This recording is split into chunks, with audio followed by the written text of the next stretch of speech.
Kung may magsasabi na ako ay isang masamang manugang na walang hiya dahil sa aking sariling kamay, ay pinasagasa ko ang isang bagay na nagpahilakbot sa buong pamilya ng aking asawa. Oo, nagsiraan na nga ako ng ulo. Pero subukan ninyong itanong sa inyong mga sarili kung ano ang gagawin ninyo kung alas 7 ng gabi, sa gitna ng malakas na ulan at malamig na hangin, ang guro ng inyong anak ay tatawag sa inyo na nanghihikbi, "Ate, inakay na ng biyenang babae ang bata palabas ng gate, tapos iniwan na lang sa bench." Ang labi na ng bata ay nanlilim na sa ginaw. Nang itulak ko ang pinto at buhati ng aking anak papasok sa bahay, ang biyenang babae ko ay nakaupo pa rin, nag-aabala sa kanyang mga baraha, at nagbaba ng baba sa akin habang nagtaas ng boses. "Hala, bilisan mo nang magluto ng adobong baboy para maalis ang malas." Nang gabing iyon, nagdesisyon ako na ibagsak ang buong bahay na iyon. Alas 5 ng umaga. Ang langit sa Maynila ay nababalutan pa ng malamig na gabi. Dahan-dahan ko itinulak ang manipis na kumot. Bumaba sa kama nang hindi nagigising si Bien, ang aking asawa. Sa tabi ko, si Bien ay humihilik ng malakas. Ang amoy ng alak mula sa kanyang pag-inom kagabi, kasama ang kanyang mga kaibigan, ay nakatirik pa rin sa unan at kumot na nagpapaikot-ikot ng aking tiyan. Kagabi ay umuwi siya ng alas 12 ng hating gabi, nagbunggo sa pintuan ng malakas, nagsuka sa banyo, at pagkatapos ay nabuwal at natulog na iniwan akong nag-aayos at naglilinis hanggang madaling araw. Nang lumabas ako sa kwarto, narinig ko ang ubo na nanggagaling sa sala. Ang biyenang babae ko, si Aling Norma, ay nakaupo ng nakasalang ang mga paa sa upuan ng sala, nagpapahid-pahid ng mga kamay sa kanyang mga templa, ang mukha ay nakunot. Nakakaawa naman. Buong gabi ay hindi ako nakatulog kahit konti, basta ipinikit ko lang ang mga mata ay kinakagat ng sakit ang tuhod ko hanggang sa utak. Siguro mamaya ay kailangan ko pang lumabas para bumili ng liniment, kung hindi ay matitigang lang ako dito. Narinig ko at nasa ulo ko na ang kundimang ito. Tuwing ilang araw, kapag ayaw niyang hawakan ang mga gawaing bahay o kapag naghahanap na siya ng tulong mula sa amin, na ang ibig sabihin ay pera ang kanyang sakit sa tuhod at bertigo, ay biglang nagbabalik sa tamang oras. Kumuha ako ng mainit na tubig na may kaunting pulot at ibinigay sa kanya. Malambot ang boses, "Inay, uminom muna kayo ng kaunting tubig para mainitan ang lalamunan. Ngayon ay huling araw ng buwan, kaya kailangan naming mag-close ng mga libro ng buwis at i-reconcile ang lahat ng invoice, kaya kailangan kong mag-overtime. Siguro ay hindi pa ako makakauwi bago mag-alas 6:30 ng gabi. Magpahinga na lang kayo sa bahay at mga alas 4:30 ng hapon, maaari ba kayong lumakad papunta sa Kamia Daycare Center para sunduin si Bong ng maaga? Pagkatapos ng 5:30 ay uuwi na ang mga guro." Humigop si Aling Norma ng kaunting tubig. Ang mukha na nakunot ay biglang huminto sandali. Ang mga mata ay lumingon sa bag ko na nakalagay sa mesa. "Ay nako, para bang pinapalamig mo ang batang iyon. Ang apo ko, sino pa ang mag-aalaga kung hindi ako?" Mag-alas 4:30 ay hihintayin ko siya sa pintuan ng paaralan at sabay kaming magkain ng pritong saba sa tindahan ni Aling Bebeng. "Ikaw ay magtrabaho at kumita ng pera. Ngayong buwan, si Bien ay nahihirapan pa rin sa negosyo, baka maubusan pa tayo ng pambili ng pagkain." Bumulong ako ng malalim, kinuha mula sa aking pitaka ang isang 500 pisong tuwid, pinagmasdan ito ng isang sandali at inilagay sa kamay ng aking biyenang babae. "Ito ay pera na inilaan ko para sa palengke ngayong linggo, para bumili ng tadyang na laga sa lugaw para sa kay Bong para lumaki ng maayos, dahil dati ay lagi siyang may sipon at ubo. Inay, ito ay para sa grocery ngayon. Bilhin ninyo ang masustansiyang pagkain para kay Bong. Nangangayat na ang bata ng ilang libra na." Kinuha ni Aling Norma ang pera. Ang mga daliri ay mabilis na nag-fold nito ng 4 at isinamid sa bulsa ng kanyang makulay na blusa, isang galaw na napakabilis at bihasa para sa isang taong ilang sandali lang ay nagreklamo ng sakit sa tuhod. "Sinasabi ko sa iyo, Ang 500 pisong ito ay para sa grocery buong araw, baka hindi pa maging sapat. At ipinaalala ni Bien kagabi na mayroon siyang mga kasamahan mula sa opisina na darating ngayong gabi para uminom dito sa bahay. Tingnan mo kung maaari kang maglipat ng ilang daan pa para makabili ako ng karning baboy sa palengke at makagawa ng magandang ulam. Ang mga lalaki kapag may tinatanggap na bisita ay kailangang may kaayusan. Kung maayos ang hapagkainan ay hindi sila mapapahiya. Ang galit ay pumigil sa aking lalamunan. Pinilit kong pigilan ang aking boses. Ang 2 kamay ay mahigpit na kumapit sa dulo ng mesa.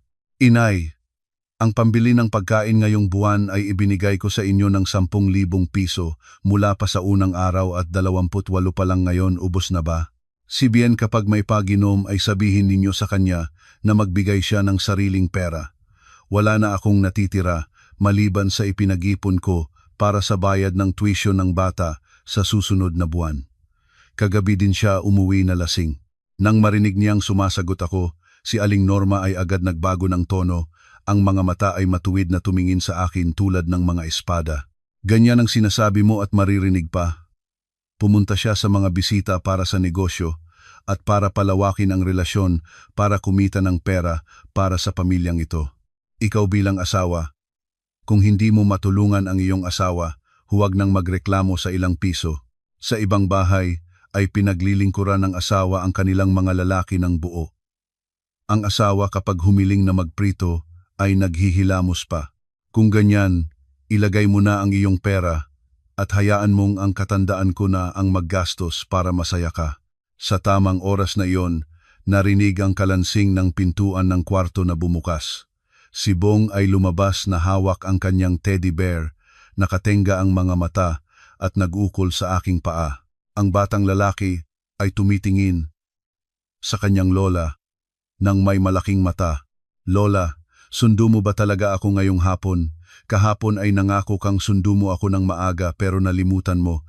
Kailangan kong maghintay kasama ang guwardya sa dilim. Ang walang malay na pananalita ng isang batang 4 na taong gulang ay tulad ng isang bolyong hindi nakikita. Naawa akong haplusin ang ulo ng aking anak. Si Aling Norma ay natigil sandali. May hitsura na nahihiya. Pero pagkatapos ay ngumiti siyang may pagkukunwari. Hinimas niya ang pisngi ng bata. Ay, galit na galit pala ito. Kahapon ay nahilo ang lola dahil sa vertigo kaya nang late pero hindi naman nalimutan. Ngayon ay ipinangako ng lola na ikaw ang unang susunduhing bata at bibilhan ka ng 2 pritong saba. Sapat ba iyon?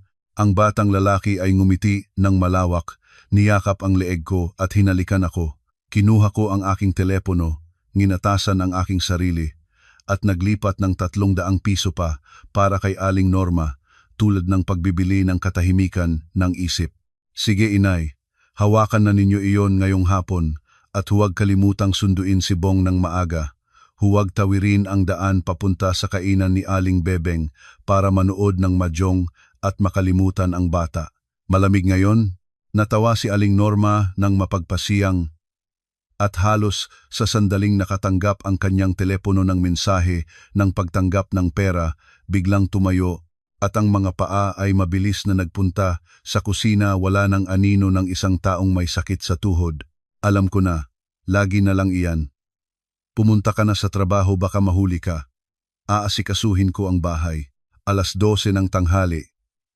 Ang orasan sa dingding ng opisina ay tumunog ng tumpak. Sa katapusan ng buwan, ang mga accountant ay katulad naming nagtatalo sa mga numero. Ang tiyan ko ay pagod na, pero ang bibig ko ay mapait na mapait. Nagpasya akong gumawa ng mabilis na instant na kape lang para mabuhay. Sa tamang oras na iyon, ang telepono sa mesa ko ay nanginginig ng malakas. Ang pangalan ng aking asawa ay lumiwanag sa screen. Bahagya akong nanlaki ang kilay. Sa loob ng 3 taon, mula nang ipinanganak si Bong, ang mga tawag ni Bien sa kalagitnaan ng tanghali ay mabibilang sa mga daliri. At kapag tumatawag, kung hindi para ipaalam na may paginom siya at hindi uuwi, ay para magbulong-bulungan, humiling ng pabor o humingi ng pera. Lumubog ang aking puso ng isang tibok pero pinikop ko pa rin ang tawag.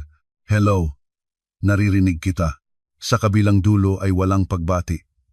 Ang ingay ng kainan ay pumasok at ang boses ni Bien ay malakas at magaspang. Ngayong tanghali ay hindi ka mag-uuwi para magluto para sa ina ko. Anong oras ka darating ngayong gabi? Kinontrola ko ang aking boses sa gitna ng opisina. Sinabi ko na sa iyo kagabi, ngayon ay kailangan kong i-close ang buwis sa katapusan ng buwan, puno ng trabaho. Ngayong gabi ay kailangan kong mag-overtime hanggang 6:30 bago makalabas ng kumpanya. Sa tanghali ay nakiusap na ako sa ina mo na magluto ng kanin. May natitira pang adobo sa ref mula kahapon. Ang boses ni Bien ay nag-click ng isang malakas na ingay. Ano ang overtime? Ang sweldo ng accountant ay 11,000 piso lang bawat buwan. Sapat ba iyon? Humingi ng pahintulot na umuwi ng maaga, maging nandoon bago mag-alas 5:30. Hinimas ko ang aking templa. Ang boses ay nagsimulang magsara. Umuwi para saan? Kung hindi ko matapos ang mga libro ay pagmumultahin at itatanggal sa sweldo ang aking sahod, ikaw ba ang magbabayad? Si Bong ay may sakit na, malakas na ubo. Nakiusap na ako sa ina mo na sunduin siya ng maaga. Ngayon ay pinipilit mo pa rin akong umuwi ng maaga para ano? Agad nagbago ang tono ni Bien. Mag-ingat ka sa pagsasalita. Ngayong gabi ay iniimbitahan ko ang ilang kasamahan mula sa management ng Industrial Park para uminom dito sa ating bahay. Mahalaga at mahalagang bisita para sa relasyon ng negosyo. Sa tingin mo ba ay gusto kong makialam? Sinabi na ng ina mo na binigyan mo siya ng pera. Bumibili siya ng karne sa palengke. Umuwi kang maaga para tulungan ang ina ko sa paghahanda. Kapag dumating ang mga bisita, ang asawa ay dapat aktibo sa kusina at maayos ang handaan dahil kung hindi ay mapapahiya ang lahat at sasabihing malas ang bahay nito. Inalis ko ang galit ko. Ang mainit na dugo mula sa aking dibdib ay tumatakbo ng direkta sa aking utak. Nangangatal akong hawak ang telepono. Mabilis na lumabas sa isang walang tao na sulok ng koridor at nagtagal na pigilan ang aking galit. Talagang nakakatawa ka. Kahapon ay umuwi kang lasing hanggang 12:00 ng hating gabi, nagsuka sa sahig na hindi pa namin nalinis. Ang bahay ay maliit, ang anak ay may sakit. Aanyayahan mo pa rin ang mga kaibigan sa bahay. Ang usok ng sigarilyo ay sisira sa tulog ng bata. Ang pera na ibinigay ko sa ina mo ngayong umaga ay para sa pagkain ng buong araw para kay Bong. Bakit mo kinuha iyon para bumili ng ulam para sa mga kaibigan? Matalino ka ngayon ah? Sumasagot pa sa sariling asawa. Ang boses ni Bien ay tumitigas tuwing salita. Ang mga lalaki ay lumalabas para kumita ng pera at palawakin ang relasyon. Ikaw na babae na nasa kusina, ano ba ang alam mo? Mas mahal ang pagkain sa labas at walang damdamin. Gusto ng mga bisita ang kakainin sa bahay. Ang asawa ng iba ay pinaglilingkuran ang kanilang asawa ng buo. Humingi lang na magulam ng baboy para sa mga bisita ay nagrereklamo ka na. Kaya naman, hindi umangat ang pamilyang ito. Kinagat ko ang aking labi hanggang sa halos dumugo, hindi na makontrol at sumagot. Kapag nagbukas ka ng bibig mo ay negosyo at relasyon. Ilang taon na ba ang iyong relasyon sa negosyo at magkano na ang iyong naiuwi sa pamilyang ito o puro utang lang? Noong nakaraang buwan ay ginastos mo sa sport betting ang halos 20,000 piso. Sinabihan ka ng ina mo na lihim na kunin ang passbook ng ipon para sa gatas ng bata para bayaran iyon. Sa tingin mo ba ay hindi ko nakita iyon? Nagtatrabaho ako ng buong lakas para sa bawat piraso ng pagkain sa mesa. Ngayon, pati ang 500 piso para bilhin ang sabaw ng bata ay pinilit pa ng ina mo na kunin para sa karne. Sa kabilang dulo ng tawag ay tahimik ng ilang segundo. Ang pagiging nahuli ko sa katotohanan iyon ay nakasakit sa kanyang pagmamalaki. Pero sa halip na mahiya, ginamit ni Bien ang kanyang pinakakilalang taktika ng manipulasyon. Huwag na nating bukunin pa ang lumang mga usapin. Ang mga lalaki ay may panahon ng kahirapan. Ginagawa ko ito para sa kinabukasan ni Bong. Gusto kong yumaman ang ating pamilya, hindi para sa iba. Ikaw ay patuloy na may ugaling makasarili na nagbibilang ng bawat sentimo, kaya tinatanggap kita.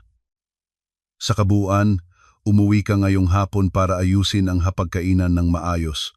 Tandaan na pumunta sa tindahan para bumili ng beer at pagkatapos ay dalhin ang bote ng premium na alak na inatsara ko para putulin at ilagay sa baso. Kailangan ko ng mamahaling bote ng alak na iyon para sa mga bisita ngayong gabi para maging karapat-dapat. Ngitian mo ng mabuti ang iyong mukha. Nang snap ang telepono. Tumayo ako sa koridor, ang dalawang kamay ay nanginginig, ang lalamunan ay puno ng galit na hindi mapawala. Habang nalilito ako, ang screen ng telepono ay nagliwanag uli. Isang text message mula kay Aling Norma. Ate Marisol, kapag umuwi ka, ay huwag kalimutang bumili ng 1 dosena ng balot at ng mga mani na luto ha. Ang pera na ibinigay mo sa akin ngayong umaga ay nagastos na lahat sa karne at rekado. Ipinasabi ko na siguro ngayong tanghali na hayaan si Bong na kumain na sa paaralan ngayong gabi. Puno ng bisita ang bahay ngayong gabi at abala ako sa pagluluto, wala akong oras para pakainin ang bata ng nilagang lugaw. Tinitigan ko nang matagal ang walang pusong teksto na iyon sa screen. Ang 500 pisong pawis ko ay naubos para sa karne at itinulak pa pati ang trabaho ng pagpapainom sa apo sa gabi, ibinigay sa guro ng daycare dahil abala sa paghahanda ng handaan para sa mga kaibigan ng anak. 4:30 ng hapon. Ang opisina ng accounting ay palaging tulad ng isang larangan ng digmaan kapag katapusan ng buwan. Sa labas ng Maynila ay nagsimulang magiba ang kulay ng langit sa makulim. Mga madilim na ulap mula sa malayo ay lumapit. Nilunok ang natitirang mahinang sikat ng araw ng isang mapagod na araw ng trabaho. Ang hangin ay nagsalita ng isang malaking bagyo na paparating. Kagat ko ang tinapay na binili ko ng umaga na malamig na. Ang mga kamay ko ay mabilis na naghahanap sa mga numero sa screen. Ang pressure ng pagsasara ng mga libro sa katapusan ng buwan ay mabigat sa aking balikat, pero ang aking isip ay lumulutang sa labas. Ate Camille, may pagkakaiba ang numero mula sa bodega na 20,000 piso. Tinatawag na kayo ng boss mula kanina. Ang boses ni Camille, ang batang intern na nakaupo sa katabing mesa ko, ay naririnig na puno ng pagkagulat at nagbalik sa akin sa katotohanan. Sige, tingnan ko muli ang delivery receipt number 104. Sagot ko ng maikli. Haplusin ang mukha ko para maging alerto at pinilit ang lahat ng konsentrasyon sa trabaho. Pero ang kutob ng isang ina ay isang bagay na napakakaiba at tumpak na nakakakilig. Tuwing mabilis na kumikibo ang aking kaliwang mata, ang aking bituka ay nagniniyog tulad ng nagsusunog na apoy, katulad ng isang beses na si Bong ay nagkaroon ng mataas na lagnat sa kalagitnaan ng gabi. Pareho ang aking pagkabalisa noon. Lumingon ako sa orasan sa sulok ng screen ng computer, 5:15 p.m. Sa oras na ito ay dapat nasunduan na si Bong ni Aling Norma. Ang huling mensahe na ipinadala ni Aling Norma sa akin ng 12:00 ng tanghali ay nakalagay pa rin doon. Pinindot ko ang numero para tawagan si Aling Norma. Ang subscriber na iyong tinatawagan ay hindi maabot ngayon. Pakisubukan muli mamaya. Pinutol ko ang tawag at nakunot ang kilay. Ang telepono ni Aling Norma ay lagi namang puno ng baterya at lagi siyang nakatingin sa mga video sa social media. Imposible na hindi maabot. O baka naman ay abala siya sa pakikipag-usap sa mga kapitbahay sa labas ng gate at naiwan ang telepono sa bahay. Ang kutob ko ay nagsasabi na may hindi magandang nangyayari. Tumawag ako kay Bien. Ang unang tawag ay tumunog nang matagal nang walang sumagot. Sa pangalawang tawag ay makalawang rang at agad na pinutol. Isang maikling mensahe mula kay Bien ay lumabas sa screen. Abala sa pag-pick up ng boss mula sa management para umuwi ng maaga at magayos ng ulam. Maraming usapin. Nginasab ko ang aking mga ngipin at pinindot ng malakas ang mesa. Ang anak na lalaki ay may sakit at umuubo ng malakas. Ang asawa ay nakafocus sa trabaho para kumita ng pera, pero ang kanyang isip ay laging sa boss, mga katrabaho sa inuman, pagmamalaki at ulam. Ang hangin ay nagsimulang umihip ng malakas sa labas ng bintana ng ikatlong palapag ng gusali ng opisina. Ang unang malalim na patak ng ulan ay tumama sa salamin ng malakas. 11:30 p.m. Umuulan na, malakas pa. Tumingin ako sa labas. Ang lamig mula sa ulan noong Oktubre ay dumadaan sa puwang ng bintana at dumadampi sa aking leeg ng malamig. Sunduan na siguro ni Aling Norma si Bong. Kahit mahilig sa mahjong, ay nagmamahal naman siya sa kanyang apo. At saka nagbigay pa ako ng 300 piso ngayong umaga. Nangako pa siya na sunduin ng maaga para kumain ng pritong saba. Nag-uusap-usap ako sa aking sarili. Pinigilan ang takot na tumataas. Pero habang pinipigilan ko ang aking sarili, ang apo ko iyan, ni Aling Norma, ay laging mas tumutunog na paimbabaw at peke. Naaalala ko ang mga beses na nagdahilan siya na may sakit, nagrereklamo ng tuhod para maiwasang gumawa ng trabaho sa bahay, pero kapag narinig ang kalansing ng mahjong sa kainan ni Aling Bebeng ay agad tumakbo ng walang maulinigan. Mayroon pang isang beses na dahil sa paglalaro niya ng mahjong ay umakyat ng mag-isa si Bong sa hagdan at nabuwal at nanilaw ang noo. Sinisipan niya ang bata na malikot. Hindi na ako makaupong tahimik pa. Pinindot ko ang numero para tawagan si Gneng Hernandez, ang guro ni Bong sa daycare. 1 segundo, 2 segundo, 3 segundo, tumunog pa rin ang telepono pero walang sumasagot. Diyos! Sagutin na ni Gneng Hernandez ang telepono.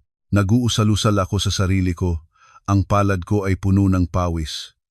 Siguro ngayon ay abala siya sa pagbabalik ng mga bata sa mga magulang sa gitna ng ulan kaya hindi siya makasagot ng telepono. O baka nakuha na ni Aling Norma si Bong kaya naman relax na siya at umuwi na. 6:00 ng gabi ang huling ulat ng numero ay naipadala na rin. Mabilis akong nagayos ng mga gamit, itinapon ang mga libro sa drawer, kinuha ang bag at payong. Sa labas, ang tanawin ng puting ulan ay sumira sa kalangitan ng Maynila.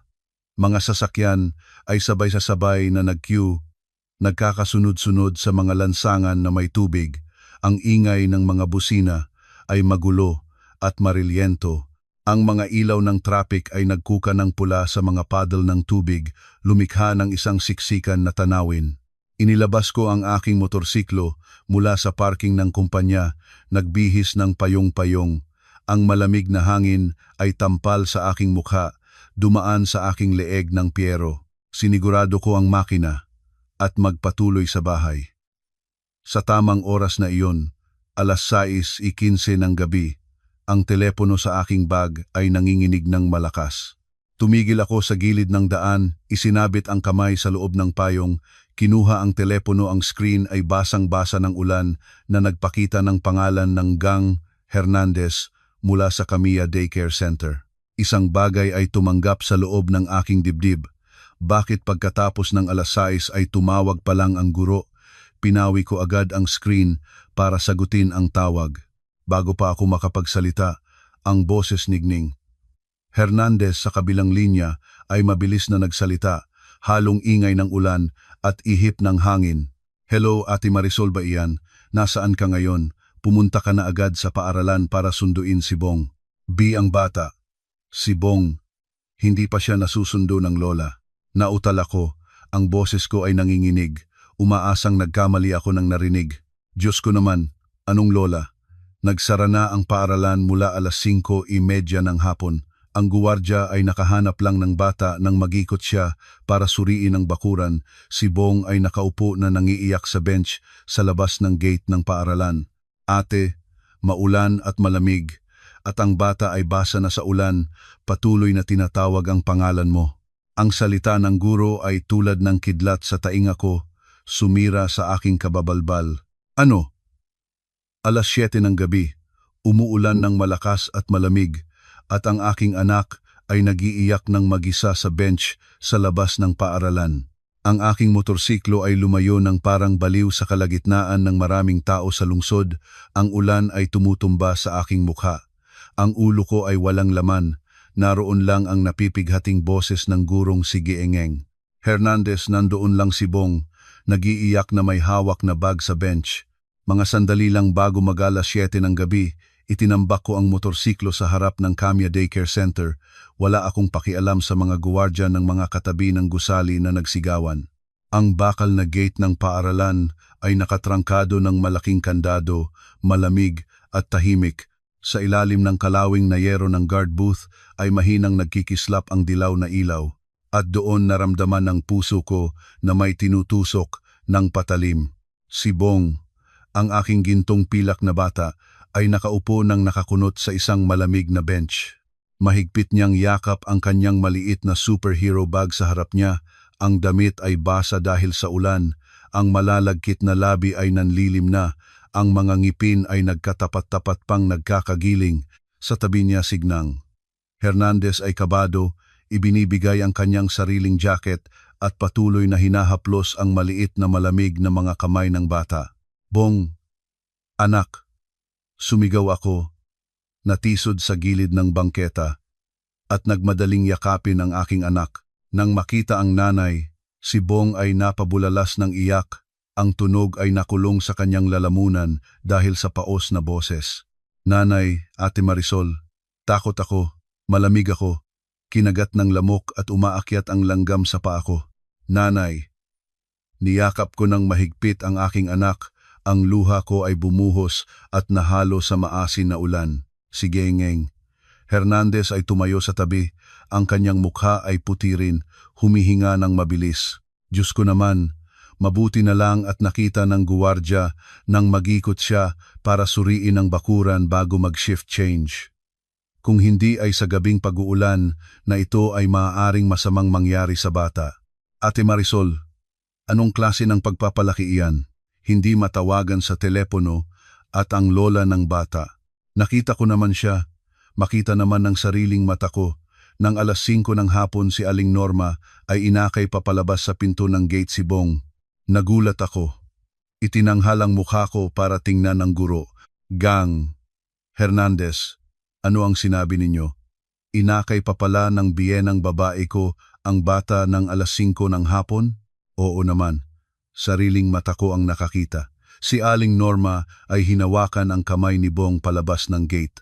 Pinabili ko siyang maginumin ng gamot si Bong ngayon at baka magubo pa rin. Sumagot siya, huwag kang mag-alala, ngayon ay bibiling at pagpapakainin ng maayos ang aking apo. At hindi ko maintindihan kung saan siya dinala ang bata pero bumalik si Bong at nakaupo ng gayon sa bench. Tinawagan ko siya ng paulit-ulit pero palaging unavailable. Unavailable? Nang alas 12 ng tanghali ay nag-text pa siya sa akin na bumili ng balut para sa mga bisita. Ang dugo ko ay nagsimulang kumulo. Nag-text pa siya ng alas 12 para humingi ng pera pero ngayon ay hindi maabot. Nanginginig akong niyakap ang mukha ni Bong. Isinapit ang malamig niyang pisngi sa aking pisngi. Pinigilan ang boses ko para hindi maiyak ng malakas. Bong, anak, tumigil na sa iyak. Nandito na si nanay. Ikuwento mo sa nanay. Nasaan si Lola Norma? Bakit ka nag-iisa dito? Si Bong ay nag-sniff. Ipinahid ang ilong sa maliit na kamay. Ang batang lalaki ay nagsimulang ikuwento nang may mga salitang hindi pa malinaw at bitin-bitin dahil sa ginaw. Noong hapon, inakay ako ni Lola Norma palabas ng gate, tapos may dumating na si Lola Bebeng, mataba. Pinalo ng balikat ni Lola Norma at sinabi na nag-aabang sila ng isang tao sa mahjong at libre na kumita ngayon. Kaya tumigil si Lola Norma para makipag-usap kay Lola Bebeng. Tumigil ang bata at sumubsob sa malakas na ubo. Hinimas ko ang likod ng bata. Ang puso ko ay pinipisil, nginasab ang ngipin. Tapos ano pa? Anak, saan pinapunta si Bong ng Lola? Lola Norma. Kinuha sa bulsa ng kanyang blusa ang isang berdeng papel na malaking pera na ibinigay mo kanina. Sinabi niya kay Lola Bebeng, ngayon ay pinambigay ng manugang ko ng 500, kailangan kong gumanti. Tapos sinabi ni Lola Norma sa akin, Bong, umupo ka dito at hintayin ang Lola. Tatakbo si Lola para bumili ng candy tapos babalik si Lola. Tapos sumama siya kay Lola Bebeng. Bawat salita ng isang batang 4 na taong gulang ay bumugsong tulad ng mga patak ng asido sa aking dibdib. Niloko ng biyenang babae ko ang guro na sinabi niyang inuwi ang bata. Pinanatag ang bata sa pamamagitan ng mga pekeng pangako. Tapos dahil sa ilang pangaral ng kapitbahay ay walang awang iniwanan ang kanyang tunay na laman ng dugong hindi pa 4 na taong gulang na may sakit pa rin at umuubo sa malamig na bench sa labas sa kalsada habang lumalapot ang ulap para makalaro ng mahjong. Kung hindi natuklasan ng guwardya, kung may kidnapper na lumampas, kung nagkasakit si Bong ng pneumonia, naiisip ba niya ang mga kahihinatnan? Hindi. Sa mga mata niya at sa mga mata ng palalo niyang anak, ang halaga ng batang ito ay hindi sumasaklaw sa isang set ng baraha at ang buhay nito ay hindi mas mahalaga kaysa sa ulam na handa para sa bisita ni Bien ngayong gabi. Nanay, gutom na ako. Naguugong na ang tiyan ko. Napaluha si Bong sa balikat ko. Ipinikit ko ang mga mata. Isang huling luha ang pumatak ng malamig. Hinubad ko ang aking payong na nakasuot. Ibinalot ng mahigpit sa katawan ni Bong at binuhat ng mataas ang bata. Lumingon ako kay Gnang Hernandez at yumuko ng malalim. Salamat po, Gnang Hernandez, nagpaligtas kayo ng buhay ng anak ko ngayon. Hindi ko ito malilimutan kailanman. Ate, dalhin na ang bata sa bahay para paliguanin sa mainit na tubig agad. Ibinitin ko si Bong sa motorsiklo. Binitin ang zipper ng jacket para masakop ang ulo ng bata. Bago ko sinigurado ang makina, hinango ko ang telepono. Ang screen ay nagpakita ng 2 missed call at isang text message hindi mula sa Bien ng babae ko na nagtatanong tungkol sa apo, kundi mula kay Bien. 7:30 na at nakarating na ang bisita. Kailan ka darating para magayos ng hapagkainan? Ginawa na ng nanay ang karne, umuwi ka ng mabilis para tumaga ng luya. Tinitigan ko ang mensahe, humikab, isang tawa na nagmula sa lalamunan habang nakatayo sa puting ulan. Magayos ng hapagkainan? Handaan? Sige. Ngayong gabi ay bibigyan ko ang bahay na ito ng isang hapagkainan na hindi nila malilimutan. Ang landas mula sa gate ng Camia Daycare Center pabalik sa lumang apartment complex ng pamilya ay hindi ko naramdaman ng gayon kabilis at kalamig noon. Ang ulan ay patuloy na tumatama sa harap ng aking helmet na nagpapaliit ng pagtingin. Si Bong ay nakaupo ng nakakunot sa harapan, nalulunod sa payong-payong na bubungang nilon. Ang maliit na mga kamay ay mahigpit na kumapit sa aking mga pulso at panapanahon ay nanginginig sa malakas na ubo. Nanay, malamig ako. Ang boses ng bata ay mahinahon sa ilalim ng manipis na payong. Hayaan ka, anak. Malapit na tayo sa bahay. Pag-uwi ay paliliguanin kita ng mainit na tubig. Nginasab ko ang ngipin at pinigilan ang boses ko para hindi manginig. Pero ang mga luha ay patuloy na dumadagsa, nahaluan ng maasin na ulan. Sa isipan ko ngayon, ang mga sirang piraso ay biglang nagkakabit para bumuo ng isang malupit na larawan, ang pagkukunwaring sakit sa tuhod ng umaga. Ang 500 pisong pawis at dugo. Ang mapangaling tawag ni Bien na pinipilit ang kanyang asawa na umuwi ng maaga para magtaga ng luya. Ang pagrereklamo sa text message na ubos na pera para makahiling ng 300 piso pa ng kalagitnaan ng tanghali, lahat ng ito ay hindi pagkukunwaring pagkaling kundi isang maliwanag na plano ng pagsasamantala ng mga taong tinatawag na pamilya. Ang motorsiklo ay sumuwero sa pamilyar na makitid na eskinita at tumigil sa paanan ng hagdan ng apartment complex.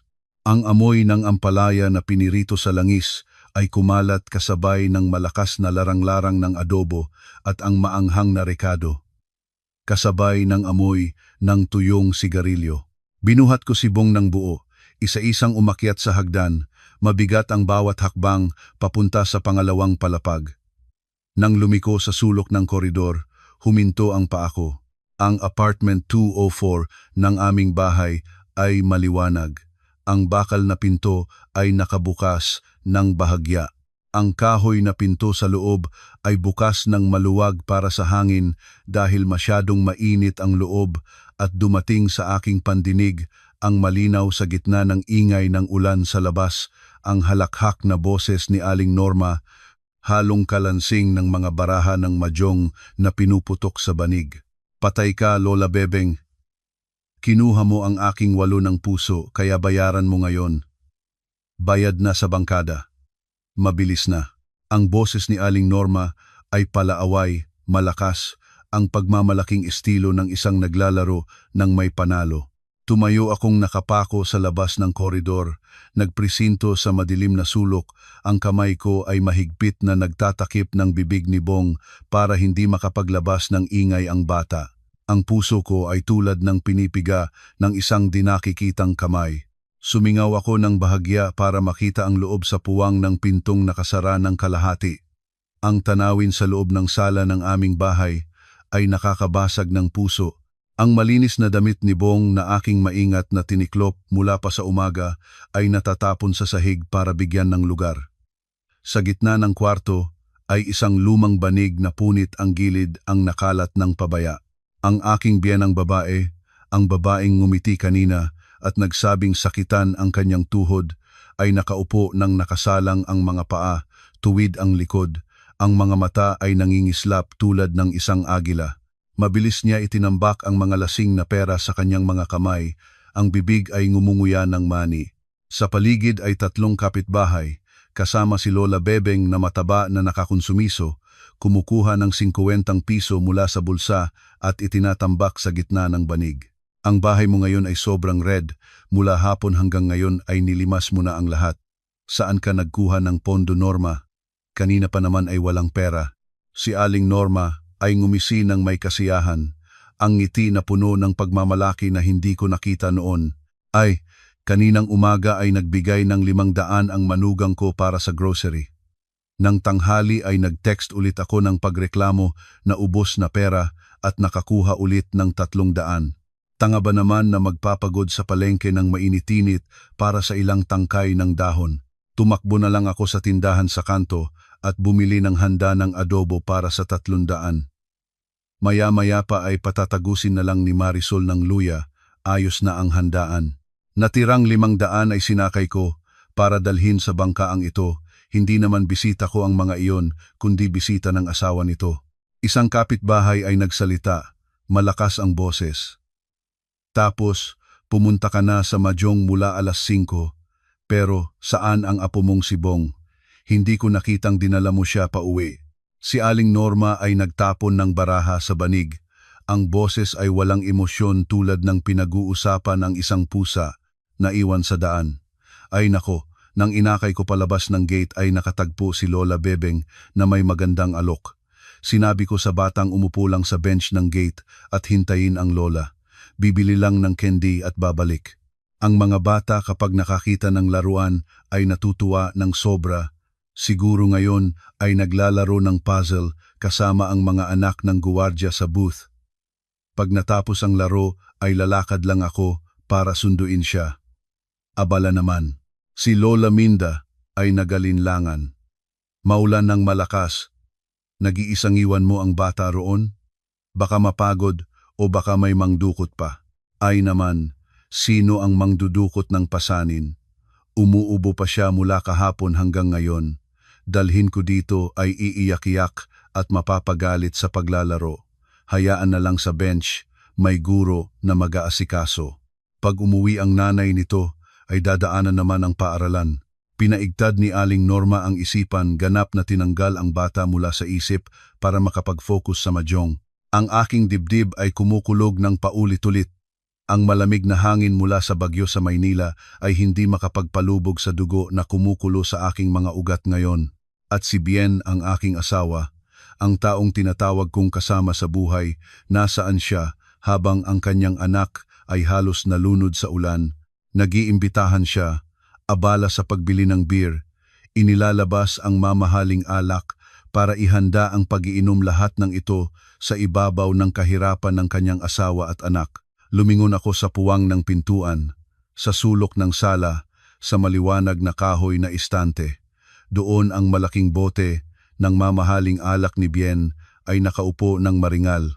Ang kulay ng pulot na alak ay kahali-halina, may mga mani at rekado sa loob na maayos na nakaayos.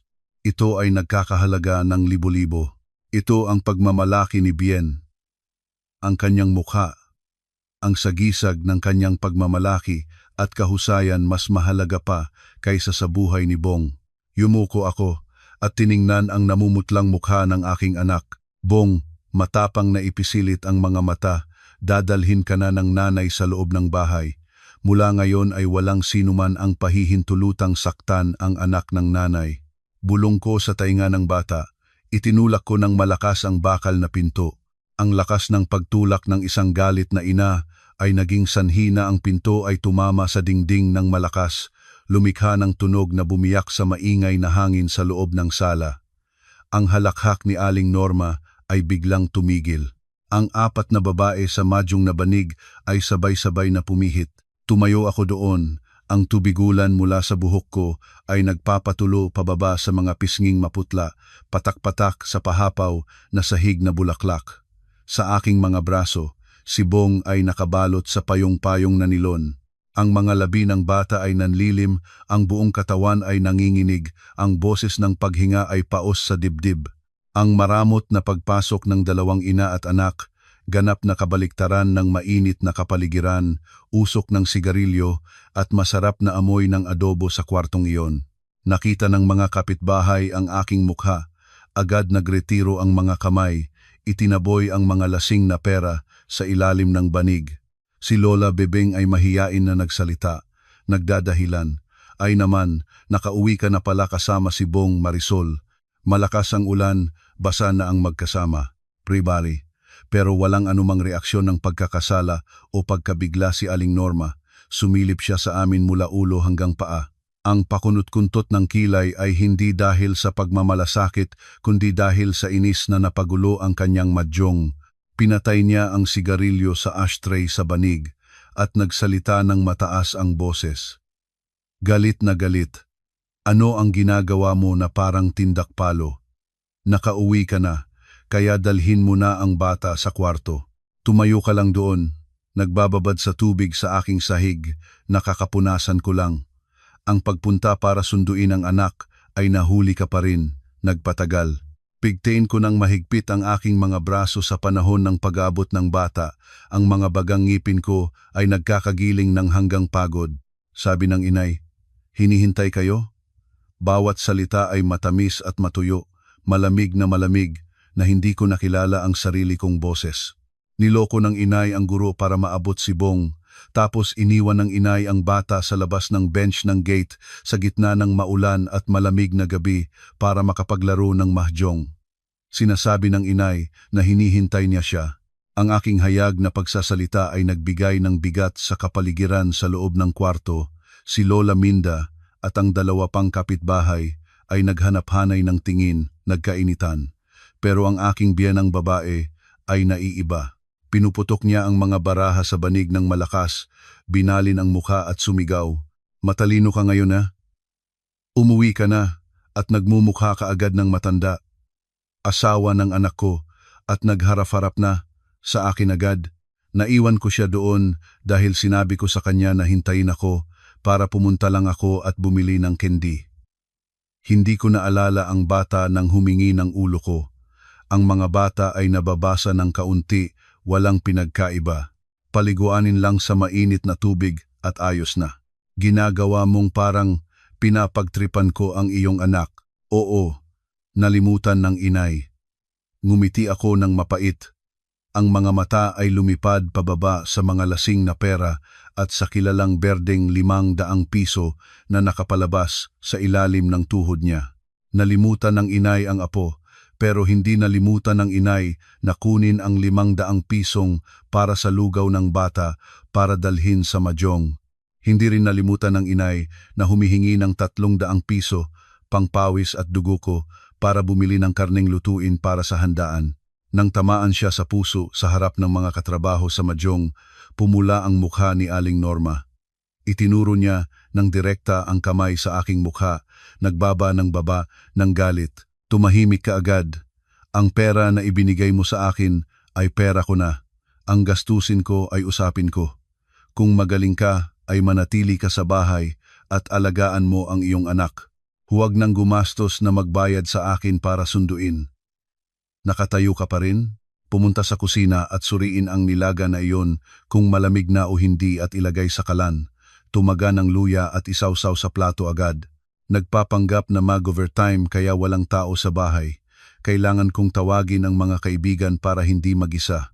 Lugi na nga ako, ikaw ay tumaga ng karne para kumain nang maalis ang malas. Bilisan mo. Malapit nang dalhin ni Bien ang boss niya ngayon. Ang galit sa akin ngayon ay lampas na sa lahat ng hangganan ng mga salita. Hindi na ito karaniwang bagay kundi isang nakakatakot na katahimikan bago ang bagyo. Hindi na ako sumagot, walang luhang nahulog pa. Tahimik na lumiko, binuhat si Bong at tuwid na naglakad sa kwarto ng mag-asawa. Iniabot ko ang bata sa kama, mabilis na hinubad ang basa at malamig na damit ng bata.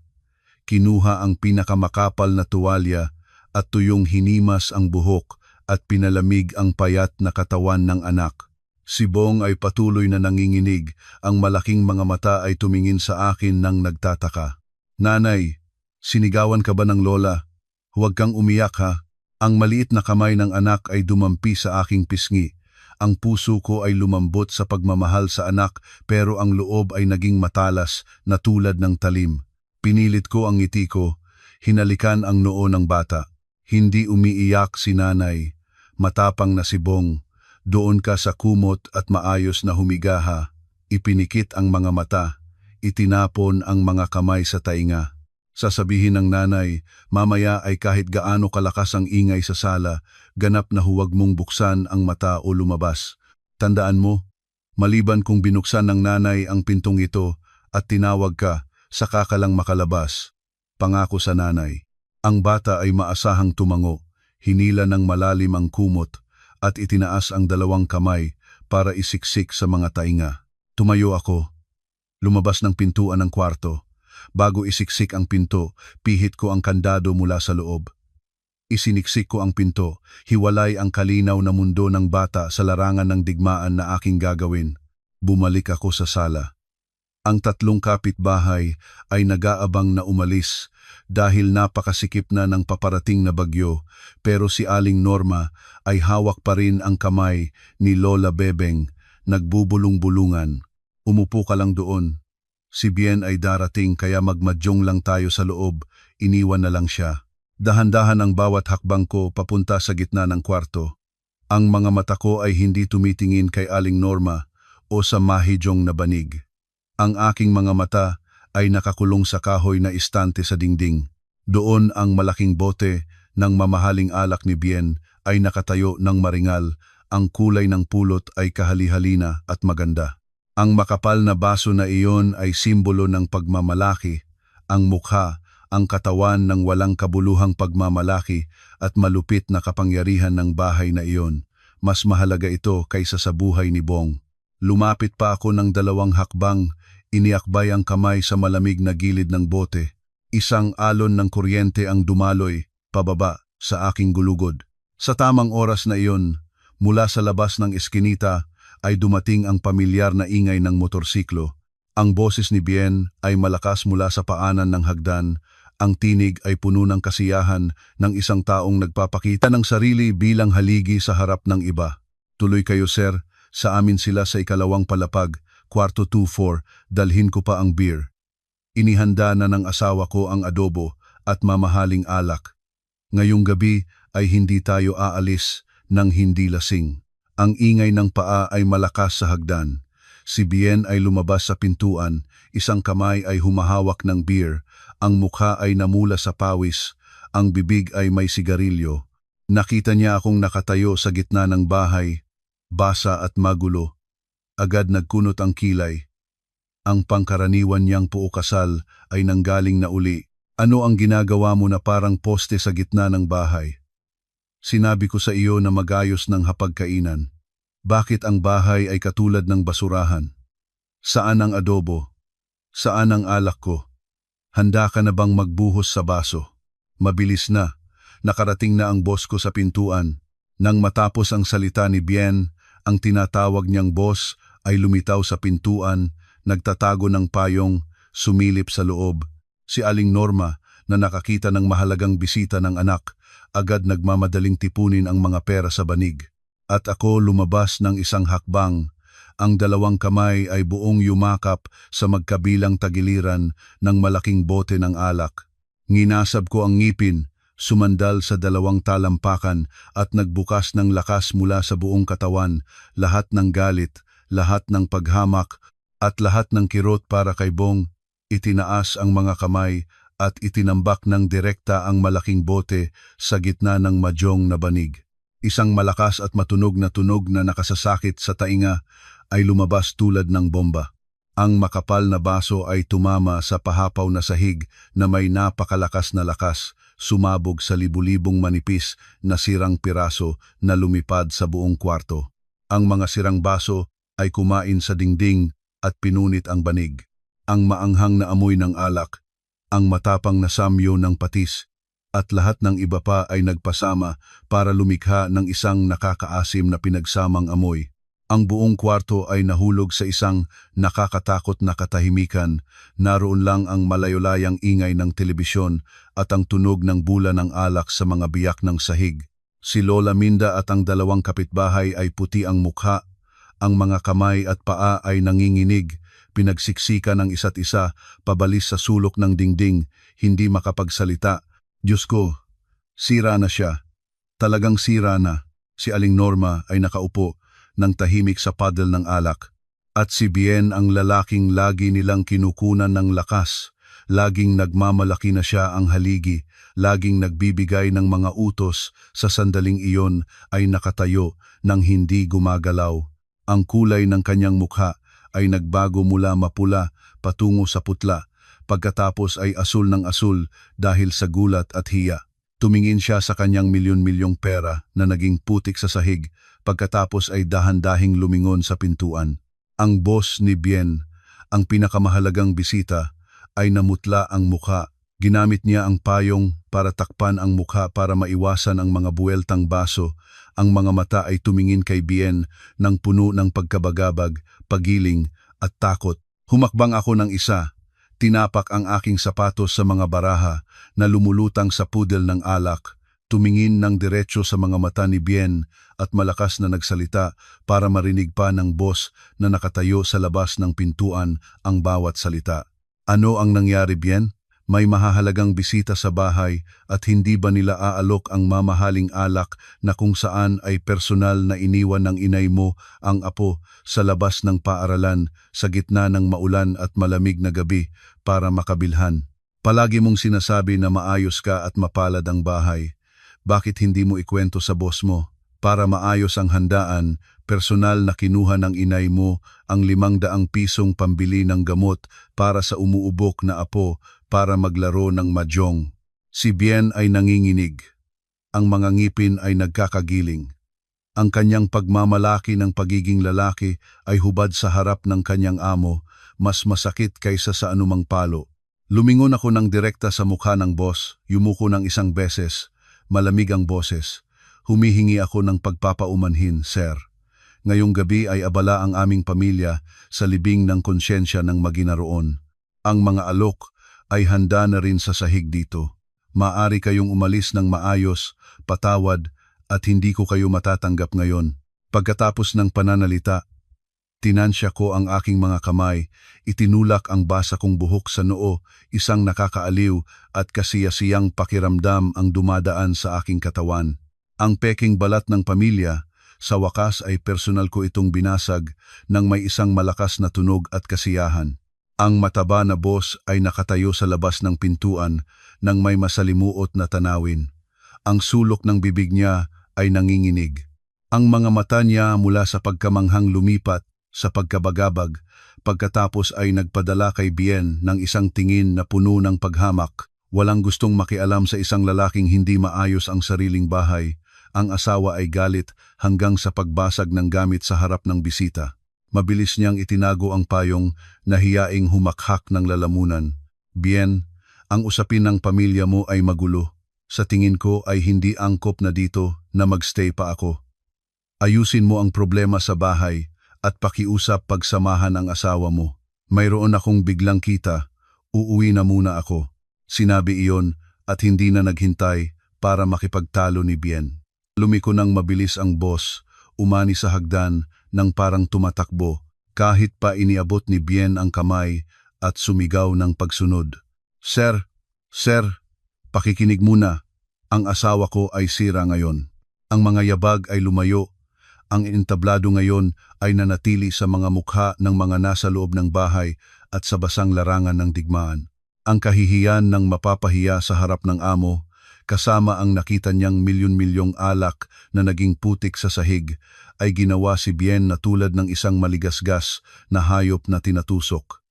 Ang mga mata niya ay namula. Sinipa niya ng malakas ang isang case ng beer papunta sa sulok ng dingding, lumikha ng isang malakas na tunog, pagkatapos ay lumiko ng mabilis sa akin, nagngangalit. Gagawin mo ako ng hiya sa harap ng boss ko, basagin mo ang aking mamahaling alak, papatayin kita. Sumugod si Bien pasulong, tinapak ang mga paa sa mga sirang baso at sa pudel ng alak. Binalin niya ang malaking braso pataas, nagtipon ng lakas para bumagsak ang isang sampal na makapagpapanumbalik ng kanyang nabawasang kapangyarihan sa akin. Pero hindi ako umatras. Hindi rin ipinikit ang mga mata o itinaas ang mga kamay para depensahan ang sarili tulad ng dati. Ang kanyang kamay ay tumigil lamang ilang pulgada mula sa aking pisngi, nanginginig ng malakas. Sampalin mo. Bawat salita ay binababa, malinaw at tumitigas sa tahimik na espasyo, matalas tulad ng patalim. Sampalin mo para mas maging malakas ang papel mong haligi ng pamilya. Sampalin mo para itago ang katotohanang personal na kinuha ng inay mo ang pambili ng gamot ng apo para maglaro ng mahjong. Sampalin mo ako ng isa at ipinangako ko na bubuksan ko ang pintong ito. Sisigaw para marinig ng buong apartment complex kung gaano kasama ang inyong pamilya.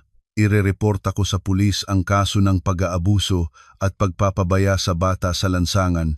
Naudlot ni Bien ang kanyang sarili sa harap ng aking tapang. Ang sampal ay hindi natuloy pero ang kamay ay ayaw pang bumaba. Humihinga siya ng hinahabol-habol tulad ng kalabaw na humihila ng karo. Sinasabi mo akong nagsinungaling sa iyo. Ang nanay ko ay hindi gagawa ng ganyan sa iyong anak. Nagbibintang ka para takpan ang iyong krimen ng pagpapasira ng ari-arian, tama ba? Nang narinig ng anak niya na binanggit ang sarili niya, si Aling Norma na nakaupo sa sahig ay biglang nakahanap ng paraan. Ang dalawang kamay ay umakbay sa kanyang dibdib, itinanghal ang leeg sa kisame, bukas na bukas ang bibig para huminga ng mabilis. Pagkatapos ay nagsimulang humiyaw ng napakalugod-lugod kahit na ang kanyang damit ay nakalubog sa puddle ng alak na may patis. Inay ko naman, lupa at langit, mga kapitbahay, halika't tingnan ninyo ang manugang na ito na gustong patayin ang biyenang babae niya. Nagbibintang siya ng maling bagay sa aking pagkatanda. Ay nako, naghihikab ang dibdib ko, ang dugo ko ay pataas na, pumunta na sa utak. Nasaan si Bien? Tawagan ng ambulansya ang nanay. Mamamatay na ang nanay sa sakit. Sumisigaw siya ng sabay sa pagsasalita niya at umundayundoy. Ang luha at sipon ay nanghahalo sa mukha niya. Ang mga lasing na pera ay nakadikit sa mukha at kamay niya na mukhang katawa-tawa na ang lahat. Ang tatlong katrabaho ni Aling Norma sa mahjong ay wala na rin anumang interes na makisama. Si Lola Bebeng ay agad nakuha ang kanyang sombrero at nagatubili. Ay naman may usapin ang bahay ninyo. Uuwi na ako para lutuin ang kanin ng matatanda ko sa bahay. Hindi ko sineseryoso ang pera, okay? At lumayas na. Pagkatapos ay dahan-dahang lumayo si Lola Bebeng, lumipas sa harap ni Bien papunta sa hagdan ng parang takbo. Ang dalawa pang babae ay sunod-sunod na lumabas sa likod. Nakita ni Bien ang ina na nanghihina, agad bumaba ang kamay at nalilito na humakbang pasulong para tulungan ang ina. Inay, ano ang nangyayari sa iyo? Napapagod ka ba? Hindi pa ako namamatay, hindi ka pa kailangang umiyak para sa akin. Malamig kong nagsalita, pinuputol ang murang palabas ng dalawang ina at anak. Nakipag-ugnayan ko ang mga braso sa harap ng aking dibdib, tumingin ng diretso kay Aling Norma na bahagyang bumubukas ng isang mata para abisuhan ang aking kilos. Nagmamalaki kang tumangis? Noong personal na kinuha ng inay ang 500 piso sa bulsa ng blusa para dalhin sa mahjong at inakbayan mo ang baraha sa banig at sumigaw ng bayad na sa bangkada. Bakit hindi tumaas ang dugo mo noon? Noong sinabi mo sa guro na dadalhin mo ang apo para kumain ng pritong saba tapos iniwan mo ang bata sa malamig na bench ng gate ng paaralan sa ilalim ng ulan para makipagkita kay Lola Bebeng. Bakit hindi lumabas ang sakit ng puso mo noon? Lumingon ako ng tuwid kay Bien, matitgas ang boses, direktang itinuro ang daliri sa kanyang mukha. Ikaw naman, nababahala ka sa mamahaling bote ng alak? Sa sandaling iniwan ng anak mo sa labas ng paaralan, basa-basa at nanlilim, na pagod na pumapatawag ng nanay, naalala mo ba siya? O naalala mo lang ang mura mong pagmamalaki sa harap ng ibang tao? Nagpapasikat ka na ikaw ang haligi ng pamilya, pero ang pambili ng pagkain ng anak bawat buwan ay ako ang nagdadagdag. Nakiisa ka sa inay mo para pilitin akong magbigay ng pera para bumili ng karne para sa mga kaibigan mo at itulak ang responsibilidad ng pagsundod sa anak sa akin. Ang buong bahay na ito, mula itaas hanggang ibaba, ay isang grupo ng walang pusong selfish. Ang mga salita ko ay tulad ng mabigat na martilyo na paulit-ulit na tumamang sa mukha ni Bien. Natigil siya sa bibig. Ang mukha ay gumiray-giray. Pero ang ugali ng pagmamalaki ay hindi pinahihintulutan siyang aminin na mali. Nagtaas si Bien ng boses para manalo ng argumento, ginamit ang karapatang maging asawa para patayin ang aking lohika. Tumahimik ka, ang mga babae ay hindi alam ang mga bagay na kailangan nilang alam. Ang pagkatalo ng bata ay maliit na usapin. Ang nanay ko ay matanda na, nakalimutang sandali, hindi naman namatay ang sinuman. Si Bong ay buhay pa rin sa kwarto roon, pero ang bote ng alak ko ay totoo ang halaga at totoo ang presyo. Ngayon kung hindi mo mababayaran ang bote, palalayasin kita sa bahay. Ngumiti ako. Ang tuyo at maanghang na tawang iyon ay lumabas sa gitna ng larang ng digmaan na amoy patis at ginisang karne. Palayasin ako sa bahay. Kinabit ko ang kilay, inilabas mula sa bag ko ang telepono na may ilang patak pa ng ulan.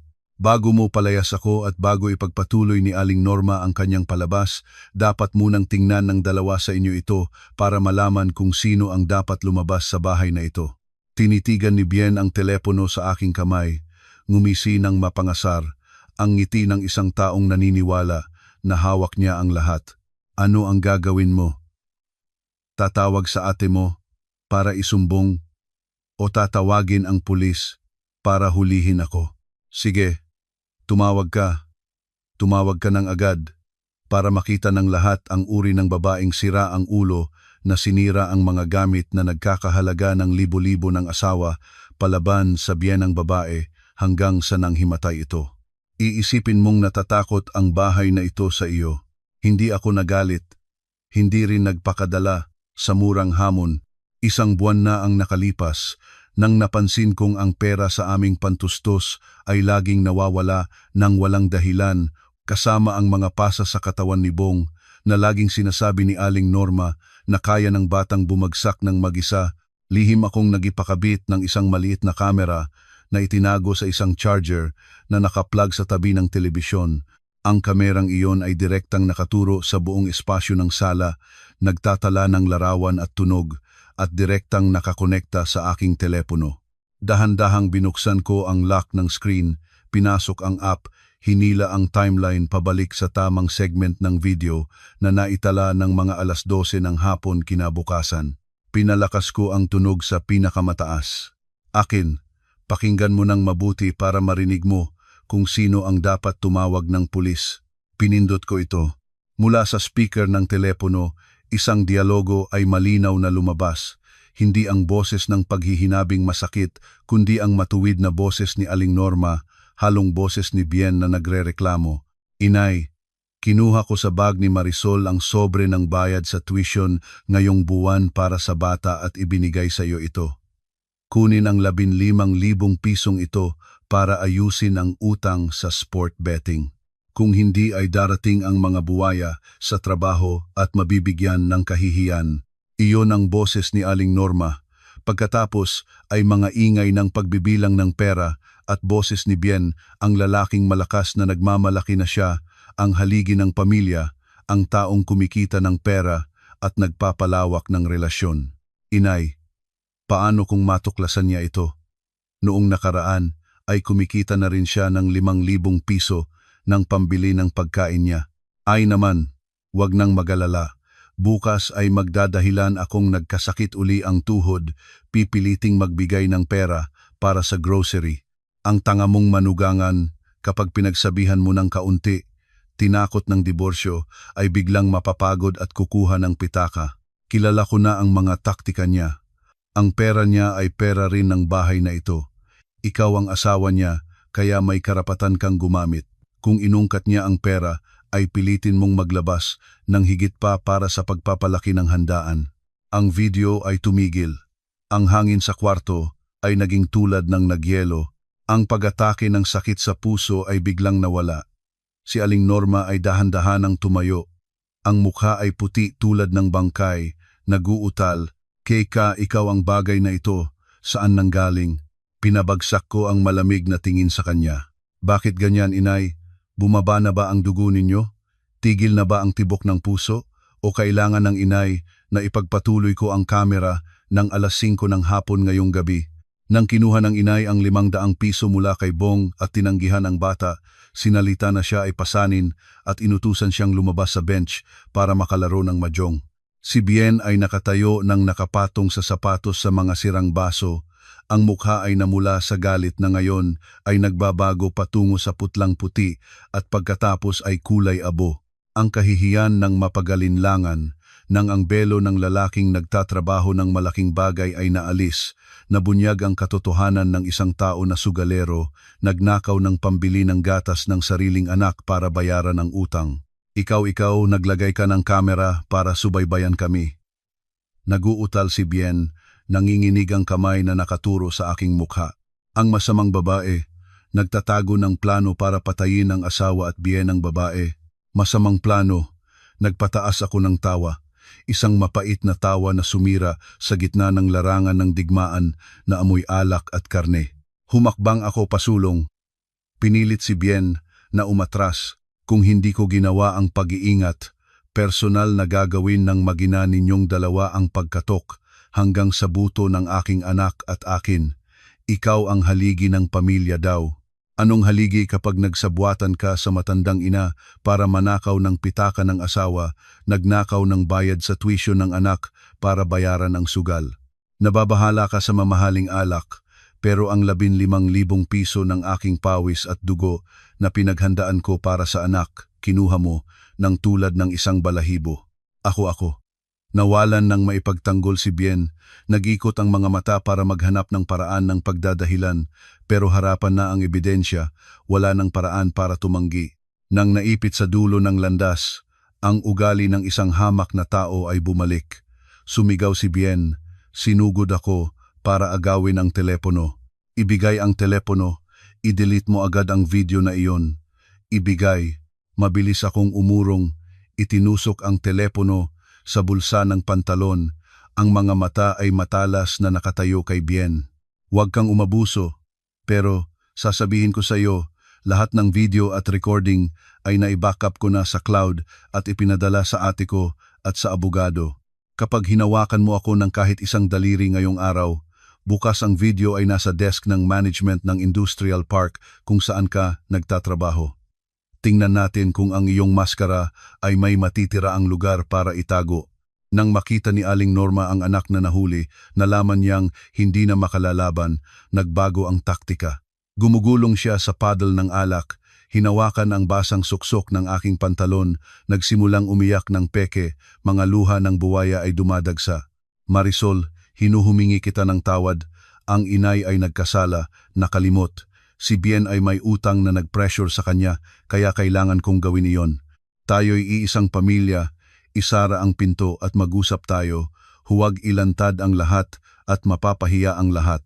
Pangako mula ngayon ay titigil ang inay, hindi nahahawak ng kahit isang piso mo. Dahil kay Bong ay maliit pa siya, huwag hayaang madurog ang pamilya. Dahil kay Bong.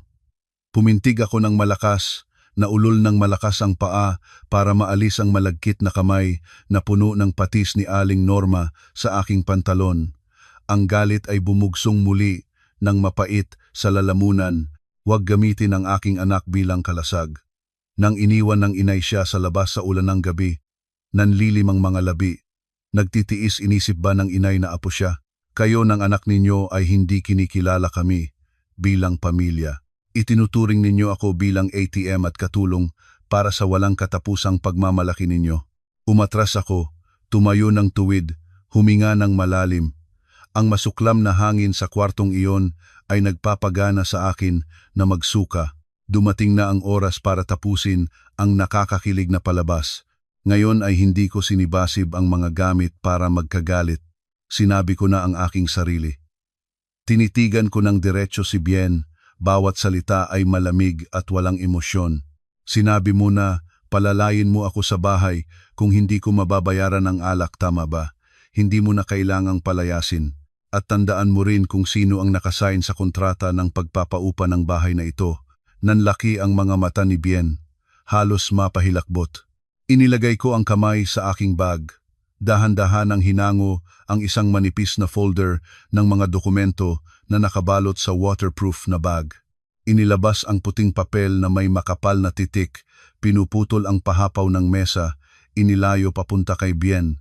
Buksan mo ng maayos ang mga mata mo at tingnan, Bien, kung sino ang may karapatang palayasin ang sinuman sa bahay na ito. Biglang umatras si Bien ng isang hakbang tulad ng may nasaktan. Lumingon siya sa ibabaw ng mesa. Sa ilalim ng maputlang ilaw ng fluorescent, ang malalaking letrang timusok ng direkta sa retina niya.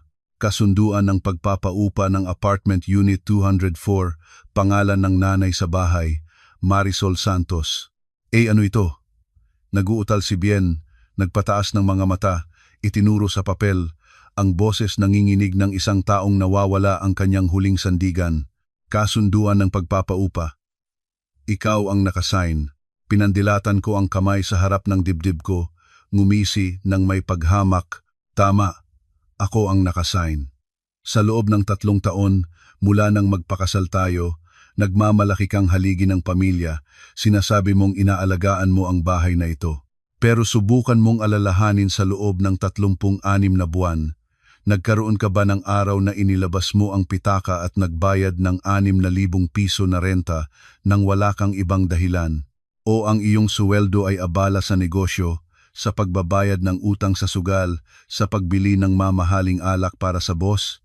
Lahat ng bayad ng pangungupahan, kuryente, tubig, basura, lahat ito ay galing sa 3 kuwentang suweldo ng accountant na kanina lang ay pinaginsulto ng magina ninyo. Ikaw naglakas loob kang lihim na nakapirma ng higit sa iyo. Nagwika si Bien ng malakas. Ang pagmamalaki ay nabunyag hanggang sa kahubaran na nagpapabaliw sa kanya. Hindi ko itinago ito. Pinuputol ko ang boses ng matalas dahil sa iyong walang malasakit. Nang nagdala ang may-ari ng bagong kontrata, 3 araw kang wala dahil sa pag-iinom at hindi ka bumabalik sa bahay. Kailangan kong gamitin ang aking pangalan para may tirahan ang anak namin. Nagbayad na ako ng huling renta noong nakaraang buwan.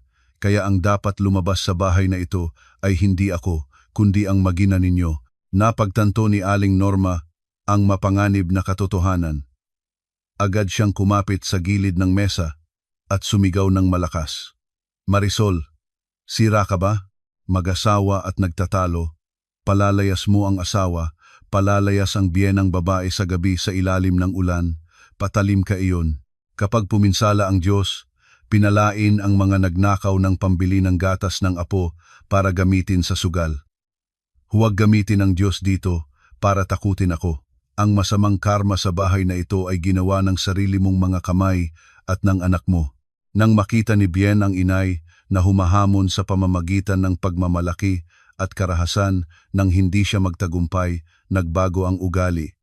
Ibinaba niya ang boses at pinilit na magpakita ng isang hitsura ng paghihirap. Humakbang si Bien papunta sa akin. Marisol, nagkamali ako. Libu-libong beses na humihingi ng tawad. Sa usapin ng pera, sa pagkakamali ng inay, sisabihan ko siya. Sinira mo na ang alak, sabi-sabihin na itong paglabas ng galit. Tayo ay mag-asawa, Marisol, at si Bong din. Si Bong ay kailangan ng ama. Kapag pinaalis mo ako, pag lumaking bata na walang ama ay magdurusa ito. Narinig ko ang pangalan ni Bong na nanggagaling sa bibig ni Bien at nakakaramdam ako ng pagduduwal. Inilabas ko ang pangalawang papel mula sa folder. Malamig na ibinagsak ito sa ibabaw ng mesa, ibinabaw sa kasunduan ng pagpapaupa. Iyon ay ang petisyon ng diborsyo na may berdeng tinta ng aking pirma. Wala kang karapatang banggitin ang aking anak. Bawat salita ay matigas at mapagpasya. Ang amang tinutukoy mo ay sino? Siya ba ang taong lihim na nagkuha ng 15,000 pisong bayad sa tuition ng bata para magsugal? Ang taong nakita ang anak na iniwan sa labas ng ulan nang walang kahit isang katanungan at nagabala na pilitin ang asawa na tumaga ng luya para sa mga katrabaho ng inuman? Si Bong ay hindi mamamatay ng walang ama, pero kapag nasa bahay na ito, isang araw ay ibebenta ng lola nito ang bata para mabawi ang talo sa mahjong o itatapon ng ama nito sa labas ng bahay dahil abala sa pag-iinom. Ikaw, kailan ka nagpirma? 3 buwan na ang nakalipas. Tahimik akong sumagot. Mula ng araw na sinampalan mo ako at nagasgas ang aking pisngi dahil ayaw kong mangutang ng mataas na interes para sa iyong utang. Inihanda ko na ito sa bag at naghihintay sana na magbago ka para sa anak.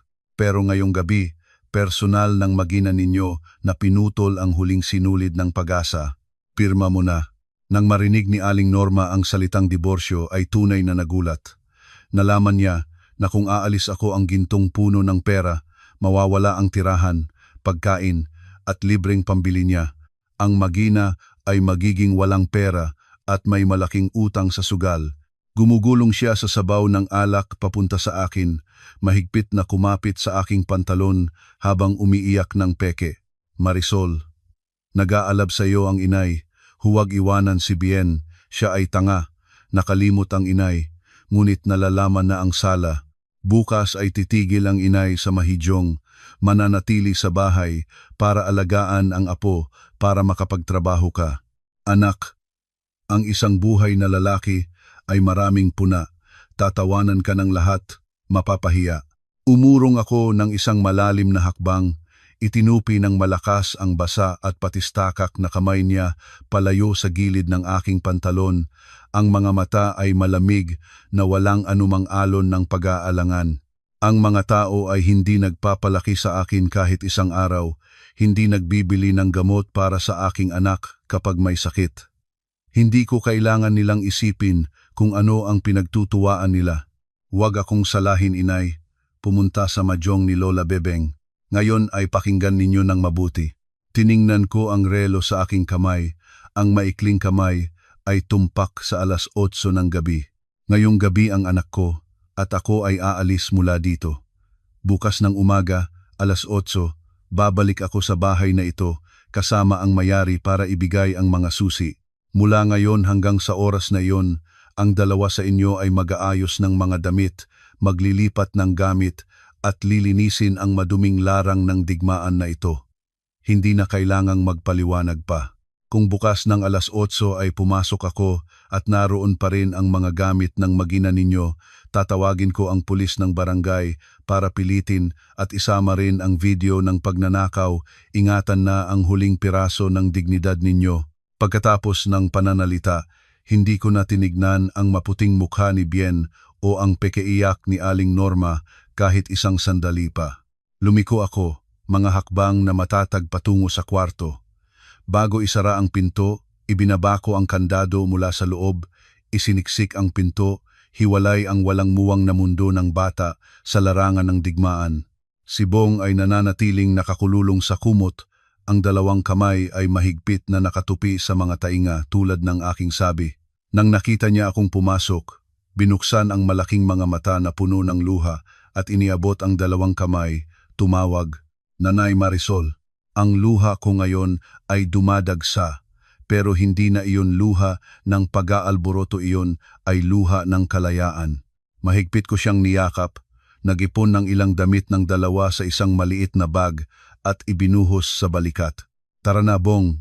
Ang nanay at ikaw ay aalis na mula dito. Mula ngayon ay walang sinuman ang magpapaupong iyak sa iyo sa ulan pa. Binuhat ko ng buo ang anak, tuwid na lumabas sa sala. Tinapak ang mga sirang baso at paddle ng alak, itinulak ang bakal na pinto, lumabas sa madilim na koridor. 3 araw pagkatapos ng gabing iyon ng bagyo, ang buhay ng aking anak at ako sa bahay ng aking ate ay lumipas sa isang kakaibang katahimikan. Ang bahay ni na Ate Elena at Kuya Antonio ay mga ilang kilometro mula sa lumang apartment ng aking mag-asawa.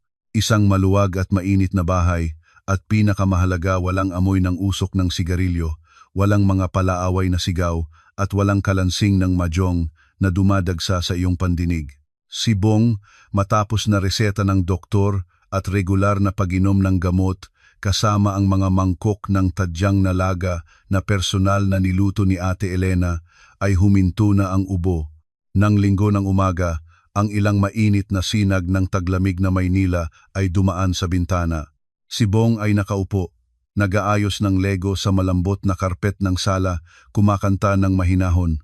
Habang tinitingnan ang walang muwang na ngiti ng anak, nalaman ko na ang desisyong gibain ang peking balat ng pamilya ay ang pinakatamang ginawa ko sa loob ng 32 taon ng aking buhay.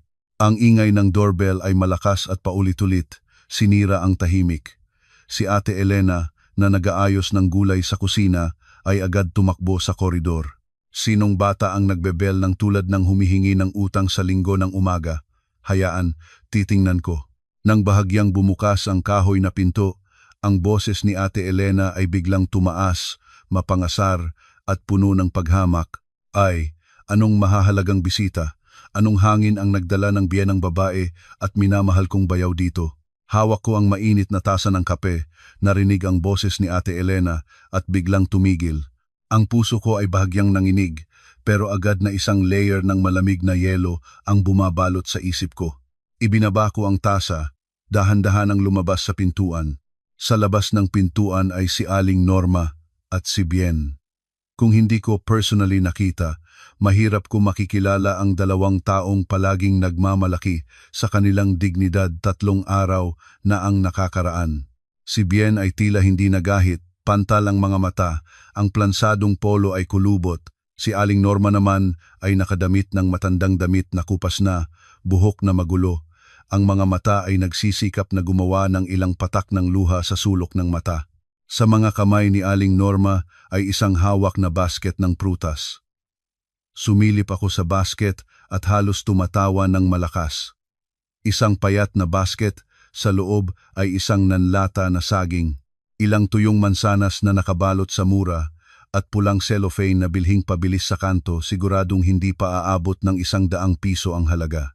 Ganap na kabaliktaran sa 15,000 pisong bayad sa tuition ni Bong na lihim nilang ninakaw at kabaliktaran sa mamahaling alak na libo-libo ang halaga na minsay iginagawa ni Bien ang lahat.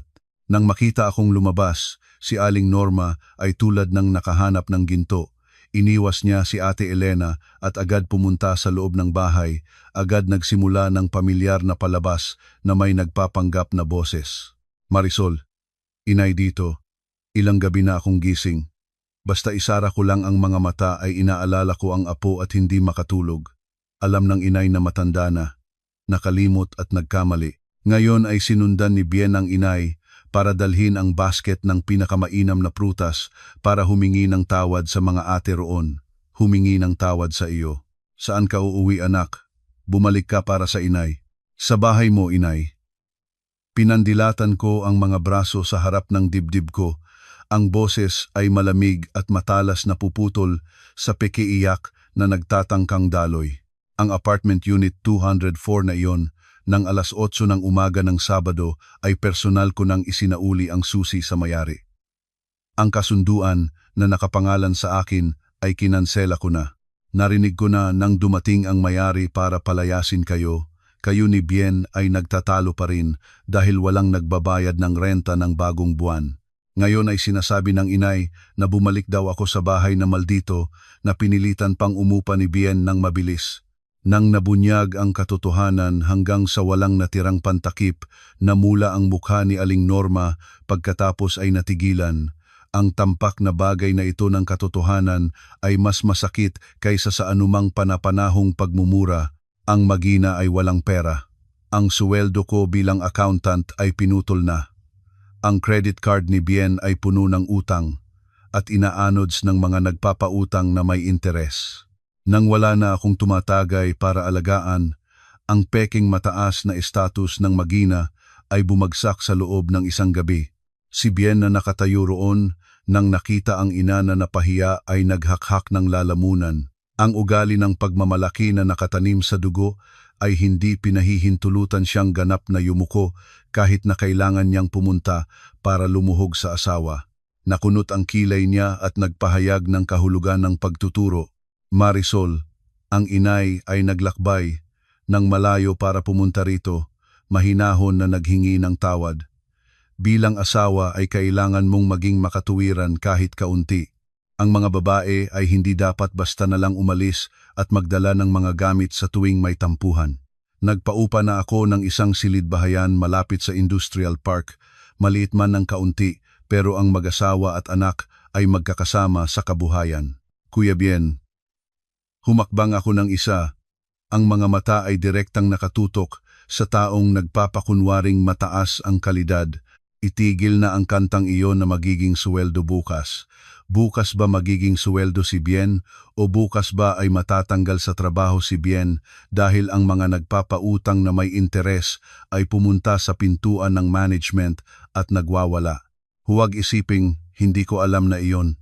Kayo ay hindi pumunta rito dahil inaalala ninyo si Bong at hindi rin dahil sa pagmamahal sa akin.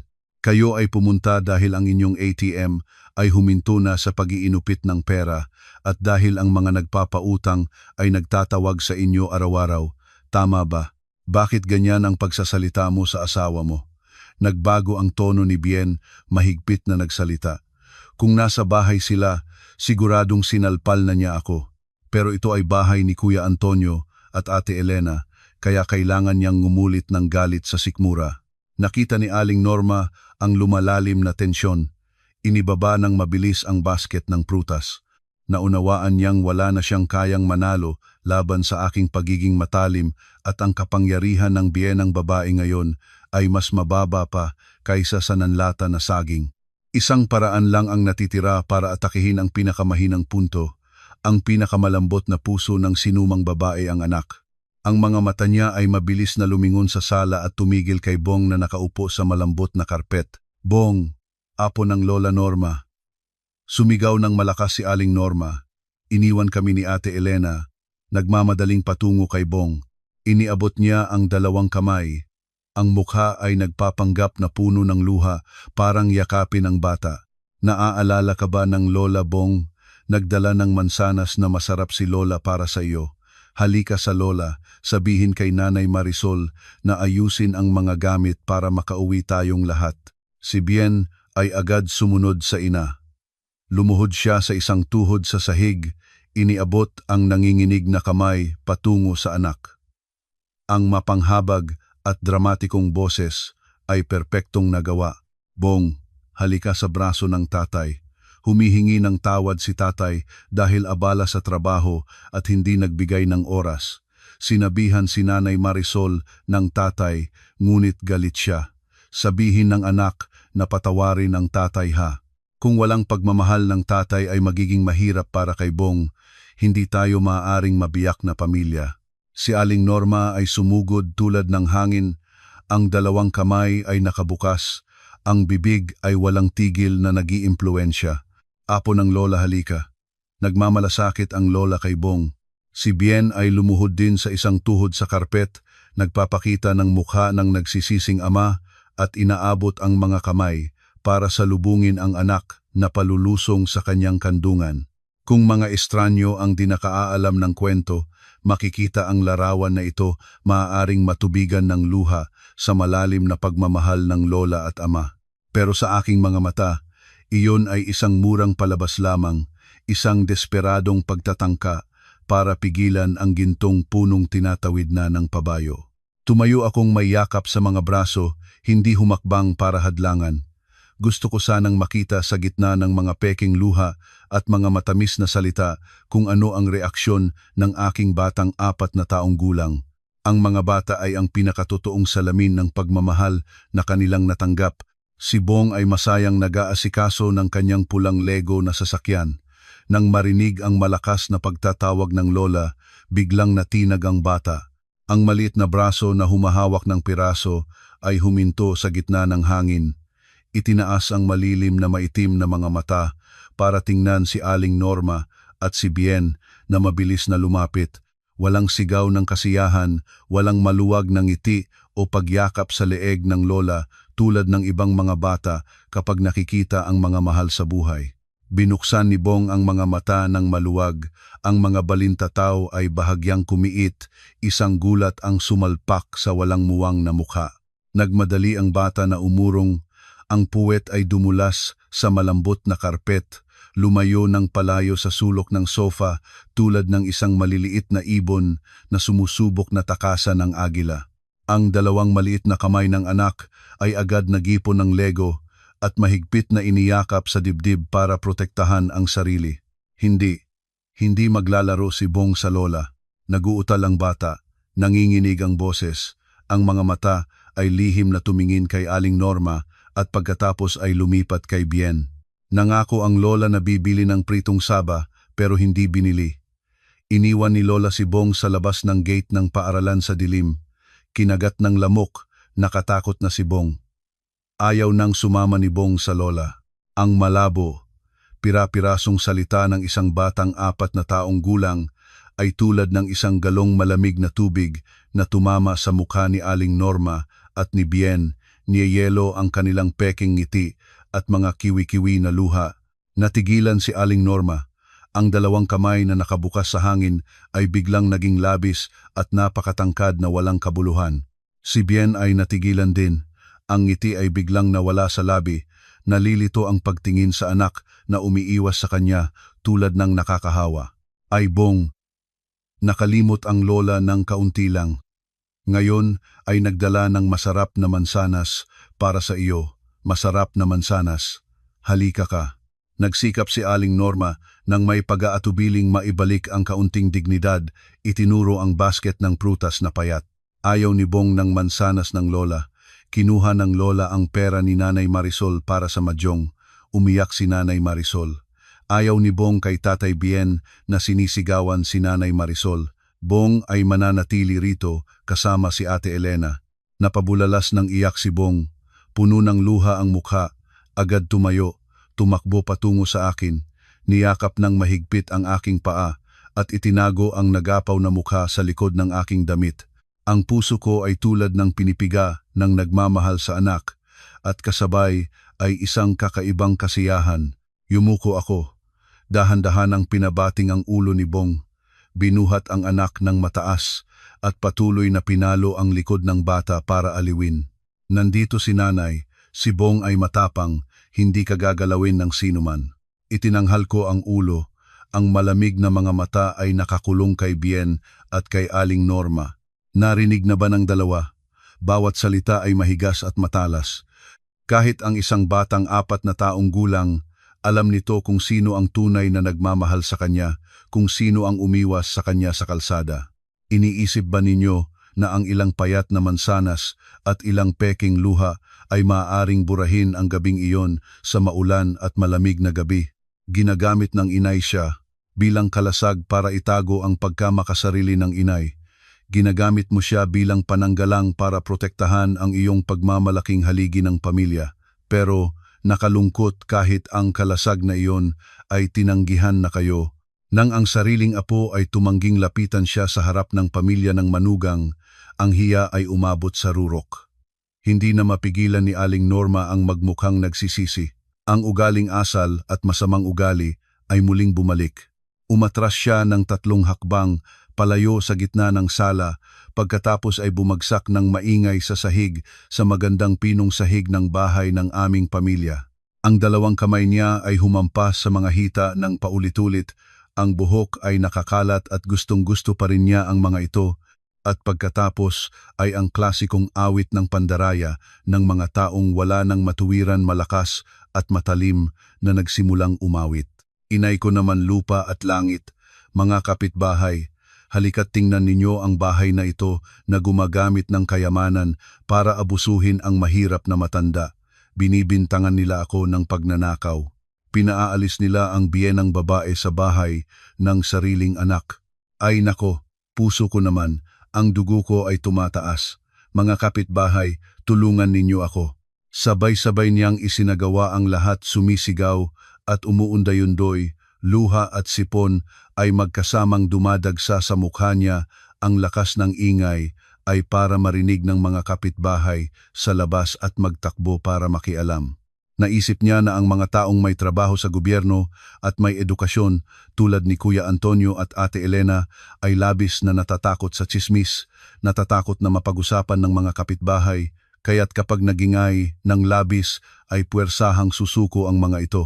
Nang marinig ang malakas na sigaw, si Bong ay natinag, inilubog ang maliit na mukha sa aking leeg, ang dalawang kamay ay mahigpit na nakaakbay sa aking balikat habang nanginginig. Sinapit ko ng mahigpit ang aking mga braso sa anak, ang mga mata ay walang pagbabago sa pagtingin sa babaeng nagtatangkang manira sa sahig. Ang huling pagkadama ng habag ko ay ganap na patay na. Nakita ni Ate Elena ang kilos na walang kahihiyan ni Aling Norma, ang mukha ay nagalab. Isinaksak ng ate ko ang mga manggas, pasulong na pasulong, nagmamadaling lapitan si Aling Norma. "Oh, gusto mong magtsansinero at magtsaka dito ah? Tignan ko kung gaano kakapal ang mukha mo. Dahan-dahan lang ate." Si Kuya Antonio ay may kalmang itinataas ang isang kamay para pigilan ang asawa. Tahimik siyang nakaupo sa sofa. Ang dating ngiti ay hindi nagbabago. Hindi siya nagwawala. Hindi nanlalaki ang ilong. Dahan-dahan niyang kinuha sa bulsa ang smartphone at binuksan ang screen. "Ate Norma." Sigaw ng sigaw. Malakas pa, sigaw pa ng lalo. Nagsalita si Kuya Antonio ng patag. Ang bawat salita ay malinaw na humihiwalay sa ingay ni Aling Norma. Ang mga bintana ng balkonahe ng aming bahay ay bukas. Ang mga kapitbahay kapag narinig ay mag-iisip lang na nanood kami ng drama sa telebisyon. Pero kung magsusigaw pa ang Ate Norma ng 5 minuto, garantisado ko na ang darating na hindi kapitbahay. Habang nagsasalita si Kuya Antonio ay nagpindot ng isang serye ng numero sa screen at itinaas ito para kitain ni Bien tropa de guardia ng barangay. Ang sigaw ni Aling Norma ay biglang naulol sa kanyang lalamunan tulad ng isang manok na biglang pinigilan ang tilaok. Kuya Antonio, nagtrabaho sa management ng industrial park. Siguradong mas alam ang batas kaysa sa matatandang walang kaalaman sa bahay. Nagtutulak ka ba? Tinitigan ni Kuya Antonio si Bien ng direkta, ang boses ay malamig tulad ng yelo. Ang krimen ng panggugulo sa pampublikong lugar ay mataas ang multa, pang-administratibong parusa lang ng ilang libong piso at pag-akyat sa listahan ng Homeowners Association. Pero ang krimen ng pagnanakaw ng ari-arian at lalo na ang krimen ng pagpapabaya sa isang batang 4 na taong gulang sa pampublikong lugar na nagdudulot ng panganib sa buhay, hindi iyon pang-administratibong parusa, Bien. Ngumiti si Kuya Antonio, isang ngiti na nagpapanigas ng balahibo ni Bien. Ang Camilla Daycare Center ay nasa gilid ng pangunahing daan. Ang mga CCTV ng paaralan at ng mga tindahan sa paligid ay nakatutok sa bench kung saan nakaupo ang iyong anak. Inakay ni Aling Norma ang bata palabas ng 5:00 ng hapon, pumunta sa bahay ni Lola Bebeng, ang salaysay ng guwardya at ng guro ng paaralan. Isang reklamo lang ni Marisol kasama ang video mula sa sala ng inyong bahay na ipadala sa pulis ng barangay.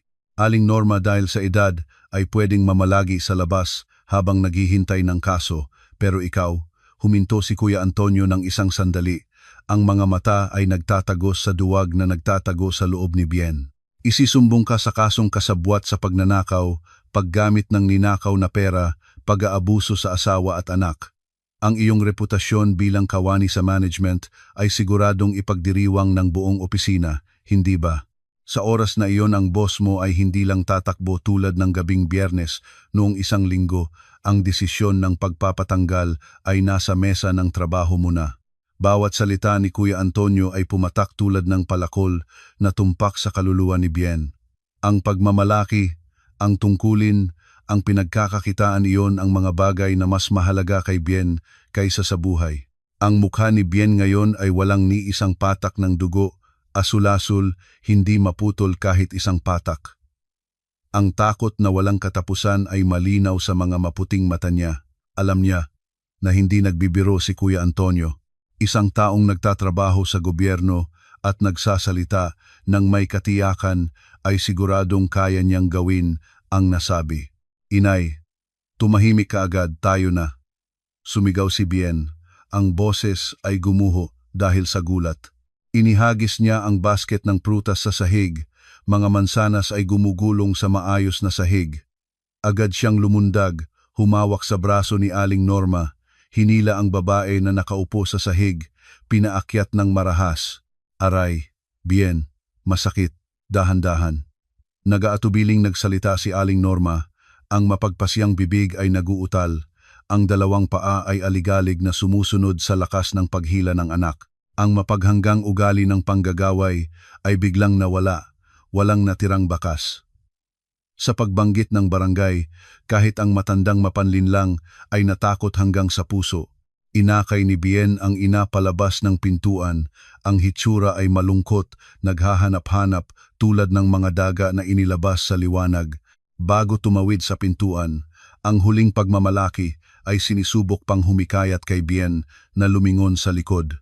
Tumingin siya sa akin, nginasab ang labi na halos dumugo. Nag-isip ng isang mahina at katawa-tawang banta. Ikaw, tandaan mo ang mukha ko, ganito ang pagiging walang awa. Pagkatapos, huwag nang lumapit sa akin para humingi ng suporta para kay Bong. Tumayo ako ng tuwid, isang kamay ang humahawak kay Bong, isang kamay ang malaya at direktang itinuro sa labas ng koridor, ngumisi ng may paghamak. Itago na ng lalaki ang kaunting pera para sa pagbabayad ng mga utang sa sugal. Ang anak ko at ako ay hindi nabubuhay sa awa, ang pintuan ay nandoon, pabor.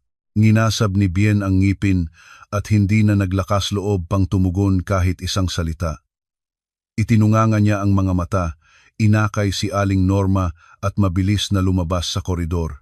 Ang anino ng dalawa, isang lalaking puno ng walang kabuluhang pagmamalaki, isang babaeng mapagpaimbabaw na walang tunay na konsyensya, dahan-dahang nawala sa likod ng hagdan, walang paglingon, walang salita pang lumabas, naroon na lang ang ingay ng mabilis na mga yabak na tumatakbo palayo. Humakbang si Ate Elena pasulong, tuwid na hinawakan ang hawak ng pintuan, ang mabigat na kahoy na pinto ay malakas na siniksik, ang kandado ay mahigpit na nakaslide.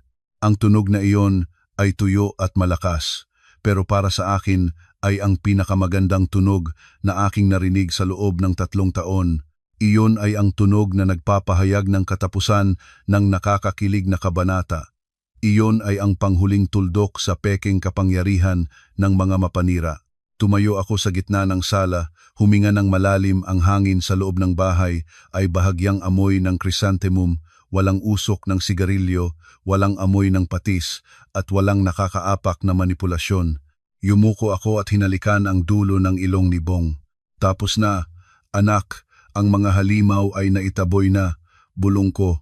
Binuksan ng bata ang mga mata, tumingin sa akin, pagkatapos ay sa nakakandadong pinto, at dahan-dahan ang nagabot ng mahinahon ng ngiti, inilubog ang ulo sa balikat ng nanay. Ang isang bagong buhay sa wakas ay naging sa amin ng dalawa. 6 na buwan pagkatapos, ang matamis na taglamig ng Maynila ay muling dumating, dumadaan sa mga dahon ng halaman sa labas ng balkonahe.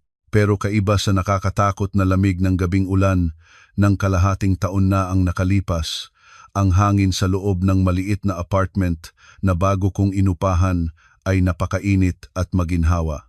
Ang mahinang liwanag ng umaga ay dumadaan sa manipis na kurtina, nagpapailaw sa mesa ng kainan na may makukulay na mantel. Mula sa maliit na kusina, ang amoy ng piniritong sibuyas ay nagaanyaya, kasama ang mabangong aroma ng pinakuluang kanin at ang tamis ng tadyang at giniling na karne na kumukulo sa kaldero. Dahan-dahan kong hinalo ang mainit na lugaw, nagdagdag ng kaunting patis para sa lasa. Isang kakaibang katahimikan ang sumiksik sa dibdib, walang pagkukunwaring ubo na may kasamang reklamo ng tuhod, walang mapalayang tawag na nag-aatas ng mas maraming pera para sa handaan, walang amoy ng usok ng sigarilyo o matapang na patis na nananaig sa bawat sulok ng bahay. Nanay Marisol, natapos na ni Bong ang sasakyan. Ang malinaw at masayang boses ng bata ay tumunog mula sa sala. Lumingon ako at tinitigan si Bong, ngayon ay matabang-tabang na. Ang mga pisngi ay namumukadkad sa kalusugan. Wala nang halatang mahirap na hayop na maliit at duwag tulad ng dati ng kapag kasama pa nila Lola Norma at Tatay Bien. Ang bata ay nakadamit ng malambot na damit na may disenyo ng oso. Tumakbo palayo at lumapit sa kusina. Niyakap ang aking paa at itinaas ang malinis na mga mata. Ngumiti ng puwit ng mga tenga. Bong, ngayon ay pumunta sa lababo at maghugas ng kamay ng may sabon. Pagkatapos ay dalhin kita dito para magmeryenda ng lugaw na may tadyang. Maraming dahon ng sibuyas ngayon para lumaki ng maayos si Bong. Masunurin na tumugon si Bong ng malinaw at malakas, siko-siko na tumakbo palabas. Habang tinitingnan ang maliit na likod ng anak, ang sulok ng aking mga mata ay mainit, pero ang mga labi ay ngumiti. Ang mga tao ay laging nagbubulong ng isang pamilyar na payo. Ang babae, kapag hiniwalayan ang asawa, ay tapos na mas mabuti ang tiisin para sa kapakanan ng bata, para may ama siya at may kumpleto siyang pamilya. Ganyan din ang iniisip ko noon. Tiniis ko. Inako ang buong pamilya sa likod ko dahil natakot na maparatangan ang anak na kulang sa pag-aruga. Pero ang gabing iyon ng bagyo, nang makita ko ang aking anak na nakakunot sa liwanag ng isang ilaw sa labas ng paaralan, iniwan ng sariling lola para sa isang partida ng baraha, saka ko lamang naunawaan. Ang isang punong-puno ng kamandag at matutulis na tinik ay hindi maaaring maging lilim para sa isang bagong sibol. Ang pagpulit sa isang bata na lumaki sa isang pamilya kung saan ang lola ay mas nagpapahalaga sa pera kaysa sa buhay ng apo, kung saan ang ama ay mas nagpapahalaga sa panlabas na pagmamalaki kaysa sa pagkain ng anak, hindi iyon para sa kapakanan ng bata, iyon ay pagiging malupit sa bata. Ang screen ng telepono sa mesa ng kusina ay nagliwanag isang mensahe mula sa aking abogada. Marisol, ang korte ay opisyal na nagpadala ng desisyon ng pagkilala sa kasunduan ng diborsyo. Pwede kang pumunta sa opisina ko ngayong hapon para kunin ang orihinal na kopya. Ang karapatang mag-alaga sa anak ay ganap na sa iyo. Wala silang anumang tutol. Kinuha ko ang telepono at paulit-ulit na binasa ang mensahe. Isang malalim na buntong hininga ang lumabas sa aking dibdib, ganap na binunutan ang mabigat na bato na nakadikit sa akin sa loob ng 3 taon. Ang papel na iyon ay hindi lamang isang legal na dokumento, iyon ay isang deklarasyon ng kalayaan ng 2 ina at anak. Hindi naglakas loob si Bien na lumabas at makipagtalo sa karapatan ng pag-alaga sa anak at hindi rin nagingi para sa pagbabahagi ng ari-arian. Ayon sa kwento ni Kuya Antonio, matapos ang kahiyahiyang pag-alis sa bahay nila, si Bien ay natanggal sa trabaho dahil ang mga nagpapautang na may mataas na interes ay pumunta mismo sa pintuan ng management at nagwasiwas ng mga nakaprintang pangalan sa malaking tarpaulin, nawalan ng trabaho, nawalan ng pundasyon ng pagmamalaki. Inipit ng mga nagpapautang sa lahat ng panig si Bien ay kailangang buwisit na umuwi sa kanilang probinsya kasama si Aling Norma. Si Aling Norma ay napilitang ipagbili ng mahal ang lupang mana sa probinsya para mabayaran ang mga utang ng minamahal na anak. Ngayon, ayon sa balita, ay hirap na hirap ang dalawa. Si Bien ay laging nakalubog sa murang alak araw-araw at si Aling Norma ay nagtatrabaho nang abala sa pagtitipon ng mga recyclable na basura, walang kaibigan o kamag-aral na pumupunta at walang madyong nasasama sa kanya. Ang karma ay hindi nagpapatawad ng sinuman at dumating ito ng mas mabilis kaysa sa inaasahan ko, pero hindi na ako nababahala.